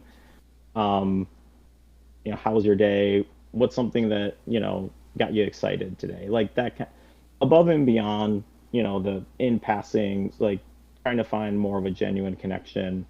I think we could do that a little bit more. Take time and take a genuine interest in others, as opposed to like, you get on all these conference calls throughout work throughout the day, and it's like, hey, how's it going? Okay, let's jump into business. Hey, how's it going? Let's Yeah. jump into business. And um, you know, taking a minute and just checking to see if people are really like, how they're actually doing, and reaching out, um, without without some sort of alternative ulterior motive.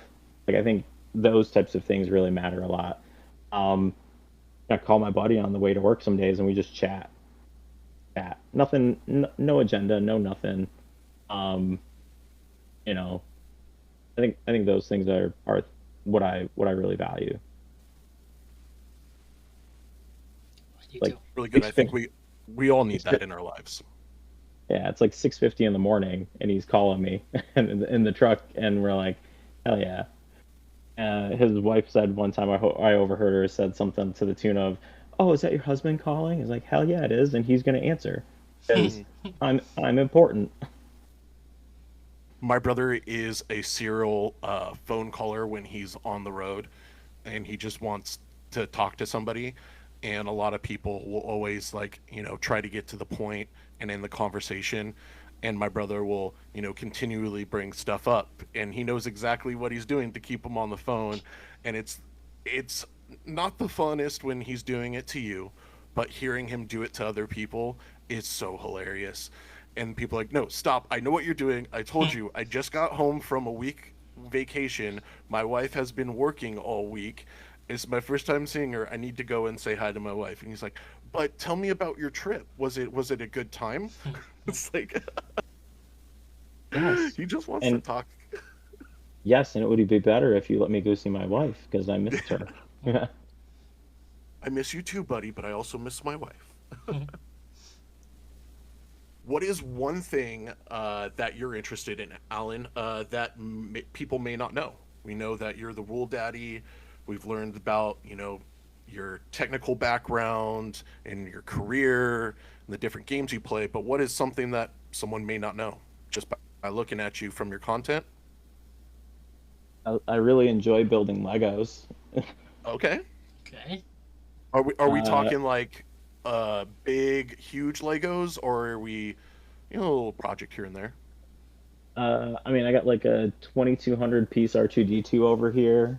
I got Nice. the Yoda, like you can kind of see him right there, like the Very Yoda cool. right there in the corner. Hmm. Um, I don't buy as many as I did because I spend a lot of money on Magic cards now. But yeah, Legos are big fun. My kids are super into it. They love playing with Legos. Every holiday, every birthday, what do you guys want? Oh, we want Legos. Okay, great. What Legos? Any of them. They really like the creator ones, and they'll build them up, and then they'll tear them down, and then they'll rebuild them into a different Yeah. thing, and then they'll tear it apart, and then they'll rebuild it into the next one, and then they'll tear it apart, and they'll put it back to the first one. So it's great. Now, my question for you as a kid growing up with Legos, were you the kid to build the figures and kind of leave them up for display? Or were you building them and then dismantling them into a giant bucket of random Lego pieces and you would invite your friends over and you would just build the most random things out of this amalgamation of Legos? We definitely were like more free build kids, and as I've gotten older, it's like set it and forget it. Mm. Hmm. I was it drove me insane when I went to my friends' houses and they didn't have Legos to play with. It's like I have Legos, they're on display, and it's like, but you don't have a bucket of Legos we can build with. That's that's what Legos are supposed to be doing. So We I we used we to, had the most enormous bucket of Legos, and I miss it greatly. yeah, we used to take we were kids, we would go over to my grandma's house and then we would mess with all their Legos that they had at the house because Okay. they would have all the sets or whatever like on display. Um, and we would swap around all the heads, and like people hide little duckies around the house or whatever, or hide Hmm. like little trinkets. It's kind of like that, like see what we could get away with, um, messing up the perfect sets. Yeah. Very cool. It's fun. It's a good little memory. Playing tricks on grandma and grandpa with their Legos. You also sound like you had a pretty nerdy family as well. You mentioned your dad and mom bought magic cards. Your grandma and grandpa had Legos on display. Oh my gosh, my parents have I used to buy like all the action figures of like Star Trek. Oh, cool. Um, 19 like late like 1980s Star Trek figures. Um, big on collecting stuff, like just stuff. Beanie Babies, like all the 90s hits, Beanie Babies, Furbies, like we just I don't know, like chasing down uh these collectibles as like a get rich quick scheme, like, Hmm. oh, if we get the Princess Diana bear, it's gonna be worth $1 million one day, and like, no, it don't, no, it ain't. And you're never gonna sell it anyways. You're gonna want to talk about that you have it. Yeah, and like when I moved, when I helped my parents move out of their house, it was just like totes and totes and totes of just like toys and comic books and comic cards. Like, my dad has um like 1978, full sets of like X-Men character cards and stuff. Like just random stuff. No idea what any of it's worth. He has no idea. I'm like, do you want me to get rid of this for you? I can take it places and figure out the value and like get rid of him. He's like, no. I'm like, okay, we're just gonna move all your junk that you've accrued in your basement from one house to your next house and let it all continue uh, gaining dust in a new house, and then eventually I'll get to go through it, one He day when does you're it gone. exactly. He doesn't want it to be a problem for you while he's around. so he can hear you bitch about the problem that you're solving for him. It's just a problem he's going to leave when he's gone. That's my perspective on it. Yeah. Can you still hear me? I think one of my Yeah. headphones just died. Yeah. Okay. Well, we got a couple more questions here, so we'll kind of get through it. I know we're kind of going a little bit long here. Um, but what or who has been your biggest inspiration in your life? Mm, I'd say most recently my kids. My kids inspire me a ton to just try to be a good dad, be a good person, be a better parent than I had. Like, not that I had bad parents, but I just really want to make sure that I'm super present and super engaged and super involved for them. Um, I think I've got super great kids, so um, they make me feel like we're doing something right. Hmm. That's awesome. I don't have kids myself, but I've worked a lot in coaching, after school programs, and have interacted a whole lot with parents. And I think that's been the biggest telltale sign is it doesn't matter where you're at, in life, in success, in comfortability. The best parents were the ones who cared the most, who took that mentality is, you know, I I'm only given the tools that I was raised with my parents, and whatever good job or bad job they did, I'm just going to try to do better. That's what the ultimate gift you can give, I think, to any kid is try to raise them better than you were raised, no matter what level that's at. Everybody is brought up differently and given certain tools and everything. So I think that's where it was like, you know what, I you may be in a bad position and your kid may not be doing the best, but I see that you are trying your hardest to make life the best you can for them. Where it's like, I have parents who own Fortune 500 companies and they just are not interacting with their kids at all. And their kid might do well in school, but I can't stand the kid because he's a piece of shit. Yeah, like you can't you can't buy good parenting, Yeah. right? Like, um, no, I think that's great. I love to hear whenever parents talk about their kids, and it's just like, they're just trying to do whatever is best for them. That's what yeah, matters the most. yeah, just like and it's like it's like recognizing your own childhood and your own trauma, and then like trying not to put that on someone else is like Yeah. really difficult. And I find myself like once in a while being like catching myself. I'm like, I have a thought, and it's like I would have gotten slapped for that Yeah. when I was a kid, and like I don't say it out loud, but it's like, oh my gosh, like why was it so fashionable to beat on kids when I was young? And like I don't know. It's like I can't imagine doing that to my kids. Yeah. Um, and it's just like recognizing that, and then like also like the processing of it, and then like trying to come towards like the forgiveness of it, while also um trying to manifest something better in your own kids Yeah. is all very very difficult. But rewarding. Absolutely. Yeah, rewarding too. It's cool to see them get those uh, little qualities, and it's like, huh, well, that's a lot of growth that I saw there. It was 5 months ago you would have thrown the biggest hissy fit ever, and you took that one on the chin and in stride, and we didn't have a meltdown. Yeah, yeah. Getting them to like, can you still hear me? Yep. Yes. All right. Um, like just seeing them with wins is huge. Um, you know, and like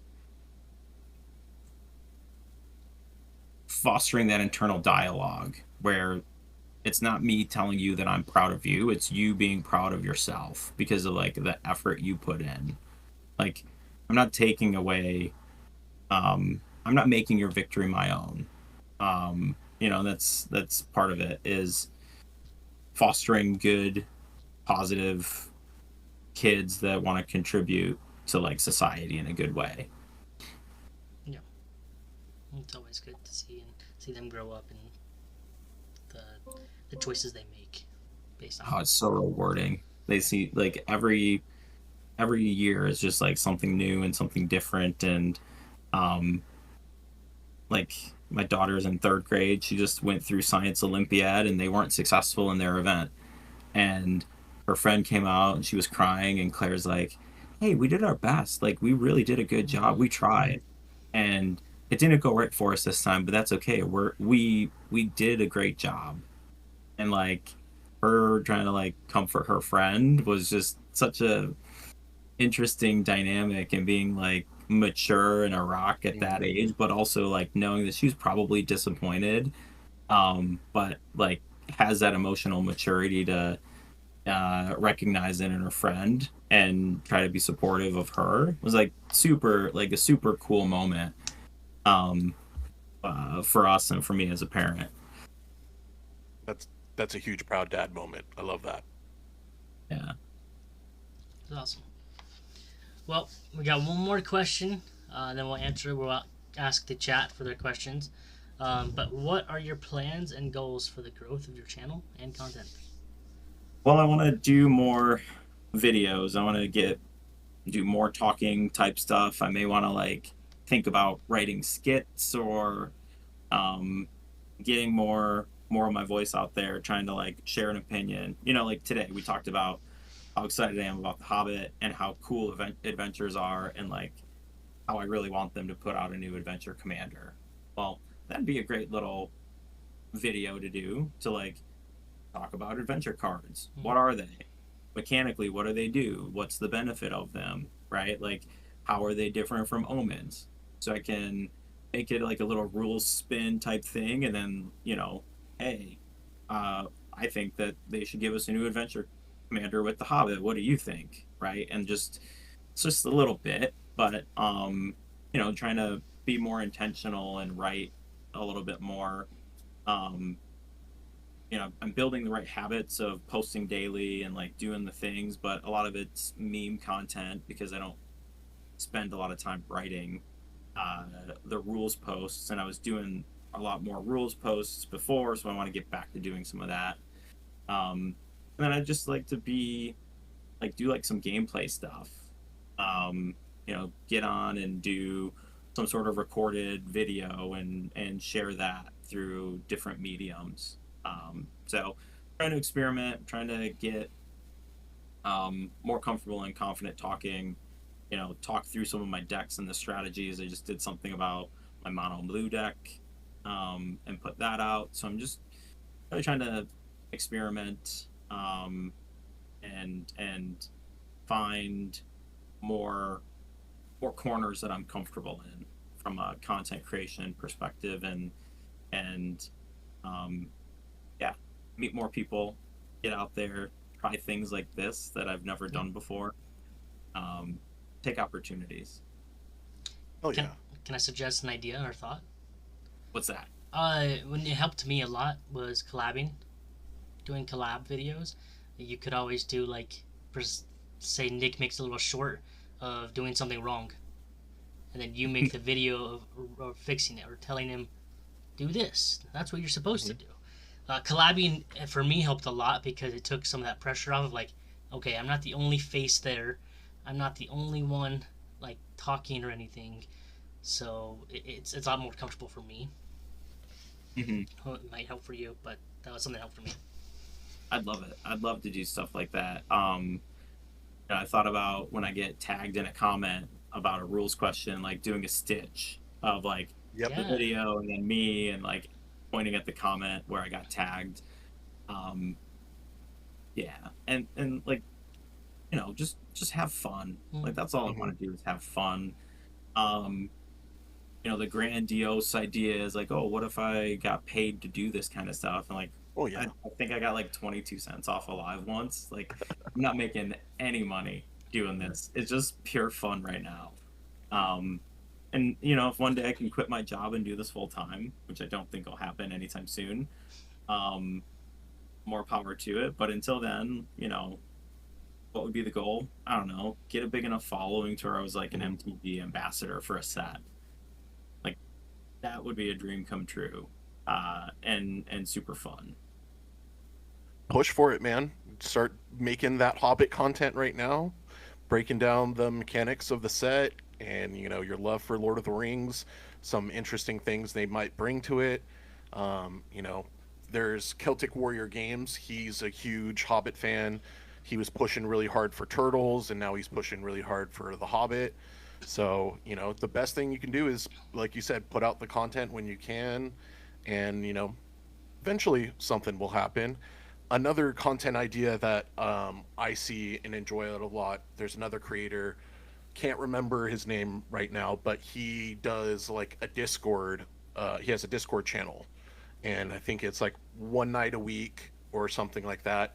He has his Discord members be able to hop into a Discord call, and he records it, and they talk about rule, their discrepancy with the rules, and they're asking about a ruling, and the person explains to the person in the call why it works like that, and or how it works. And I always like the videos. I think they do really well for him as well. So Yeah, I mean, I love when people send me stuff and I get to like take an issue that somebody's encountered, because like I only see so much of the game, right? There's how many thousands of tens of thousands of cards that with 10 million permeations of interactions between those cards, and like I've only seen probably less than 1% of Magic interactions, even as much as like I play and how much content I consume about it, because there's just that many variables. So I love it when people like send me things, and even this morning I had somebody ask me a question about when they can put their commander back into the command zone, right? Like, cool, easy, it's a confusing concept. Like, if your commander's in your hand, right, can you put it back to the command zone? Well, no. If you choose to leave it in your hand, it stays there until it changes zones again, right? But just trying to help people through those things, and it's a confusing game. And I like it all. And there's so many new like abilities coming out, sets coming out that change the rules or different interactions with the rules. Yeah, special card. I love when you get a mechanic like earthbending that just like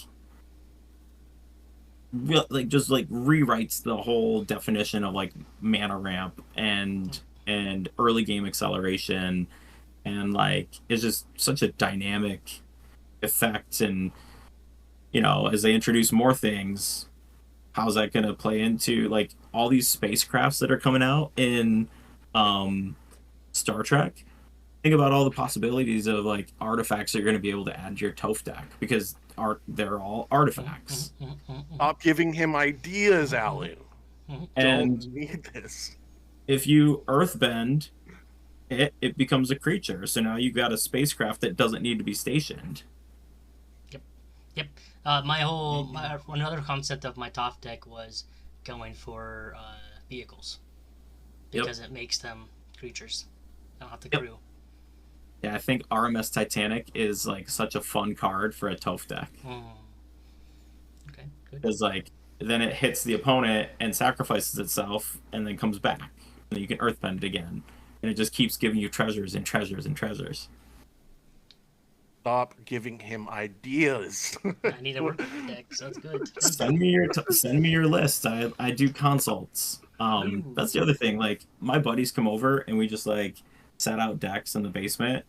I get a couple of tables out back here and we just set out decks, and I'll pop open Scryfall on the TV and we'll just like look for cool cards. Like, let's workshop a deck together. If we can't get a full pod, like we still want to do something Magic oriented, so like we get together and we brew, and like and that's just as fun for me as well.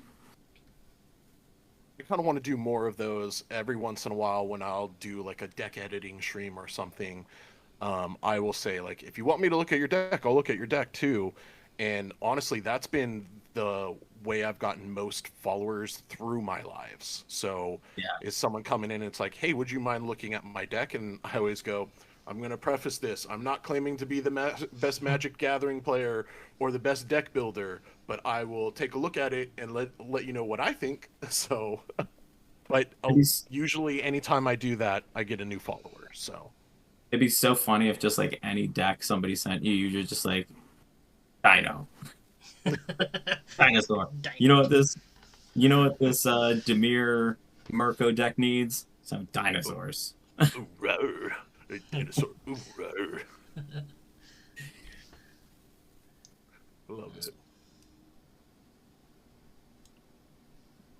Well, I don't think. Well, we don't have any more questions for you. I think we have Drew in the chat left. Drew, do you have any questions for our buddy Alan here, the Rule Daddy? Technically, we have 2 questions. We do. So while Drew answers, or if anybody hops in and asks questions, we have our 2 common questions to ask. Do you want to ask first? No, you asked the question. What are your thoughts about pineapple on pizza? I know. It's kind of the same way I think about Universes Beyond. It could have a little bit less pineapple. You can like it. It might not be for me. That's all. That's all. I'll take a slice of a Hawaiian, but I'm more of like a barbecue chicken pizza guy. Okay. One that I really like is a good BLT pizza. Never heard of that. I don't know if it's like a Midwestern thing, but yeah, bacon, lettuce, tomato on a pizza. It's fantastic. Interesting. Do you stop marinara, or is it? No, it's like a white sauce that they put on it instead. Yeah. Okay. There's this pizza place that does a potato skin pizza. So they take a crust and it's a ranch sauce base, but then they like medallion thin slice potatoes and layer it like all over, cover it with cheese and green onions, and they serve it with a giant side of sour cream. Like the most unhealthy amount of sour cream you can imagine that they would give you for a large pizza. That's how much sour cream they give you. Oh, it sounds great though. Sounds great. And the other question is lasagna. Is it better hot or cold? I think it's best reheated. I'm considering that hot, so that's fine. You can call it hot, but like, so it's funny that somebody brought up lasagna. We have lasagna for Christmas Eve every single year. We make lasagna. I don't know how or why, family tradition, whatever. But it's lasagna every year for Christmas Eve, and my favorite part is the next day, like heating it up for lunch. And like taking it and like cutting it into small squares. And then, because if you heat it up in a big block, like the center's always cold, but like you cut it into like the bite size pieces and kind of spread it around, and then it's so good. It's great reheated. We had a completely away from really your concept. we had a really weird interaction with we're talking about pizza and toppings, and then Ogre said that pizza's better cold and casseroles are better than cold, and I said, okay, well, what do you prefer, hot or cold lasagna? And he said hot lasagna, and I go, well, that's weird because lasagna is basically a pizza casserole. So it's like 2 foods you prefer cold, but you prefer that one hot. No. So And then Unexpected like they started talking about how lasagna is better cold because it's uniform. I prefer it cold because you get all the flavor, all the layers in one bite. Because when it's hot, it squishes out and everything goes everywhere, and then you're like, oh. That's fair. We funny that you say that lasagna is like a pizza casserole. We actually put pepperoni in ours too. Ooh, interesting. sounds good. Pepperoni in the lasagna, and it's like, so you do the meat, the noodles, the cheese, a layer of pepperoni, layer of pepperoni. Oh, so you're adding a new layer to lasagna. I like that. I like So adding like layers to my lasagna. ours is like really very close to pizza. When we make it. I'll have to It's try as Midwest as you can get. Yeah, it's one step away from hot dish. Hot dish? Hot dish is a thing up here in the Midwest. It's like anything that you put tater tots on top of, Oh, okay. like casserole, and you put tater tots Yep. on and you bake it. Basically, like hot dish. Then you put it in the cool container when you're all done. Hell yeah. Drew can't think of any questions, but I have one. Do you think you're gonna go to MagicCon next year?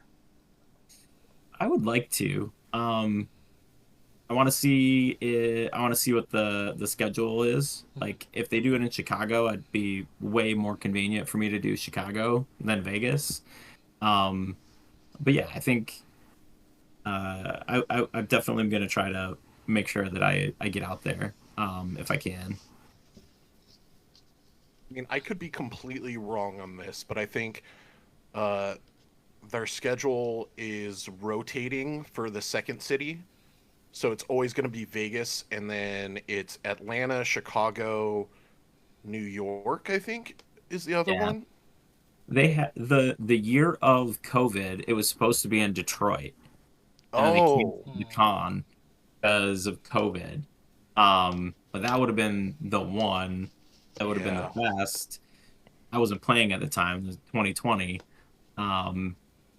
But that would have been, if they come back to Detroit, that'd be primo. we'll start a campaign for you. Yeah. Thank you. Thank you. I really hope you do, and I really hope you're successful. I hope so too. Well, we know it's getting really late for you over there in the Midwest. That's Thank all you right. again so much for hanging out. It was a blast to get to see you at MagicCon, and we were really excited to extend the invite to you here and have you join us here. You also joined us for the post party. So Yes. thank you again so much for your support and being just an awesome, great guy to talk to and hang out and spend time with. Thank you again for taking the time to do this for us. Heck yeah, thank you guys for having me. If you want to get on and play some games, let me know what the best, what your method is. Are you on Convoke? Are you on Spell Table? Which one are you guys using? Have to get on and jam some games virtually because we're not co-located. Nope. Nope. So Unfortunately not. yeah, I appreciate you guys having me. This has been a lot of fun and stretched me a little bit and gave me an opportunity to try something new. So really appreciate you guys and look forward to continuing to support you as well. Hey, Thank you. Thank you. thank you. Thank you, everybody in the chat, and everybody listening, watching the video after. Thank you for joining and being here with us. Please do remember to go follow our TikTok channel, the Mixed Results Podcast. We're trying to get that up in higher ratings. Trying to do better with that, which we are. We're just go follow, go like the videos. Yeah, that's it. Yeah, support these guys, support me, support their podcast. Thank you so much. Any rules you have, Since- go to MTG Rule Daddy. Send them to me. I reply. I reply to all DMs as long as it's not something weird. Send them weird stuff too. Yep. I might not accept. So it's got to be rules related. There you go. Put a rule and then something weird after that. Yeah, and then I'm stuck. So, well, all right, guys. Thank you. Thank you, guys. everybody. Have a good night. Bye. Peace. Peace.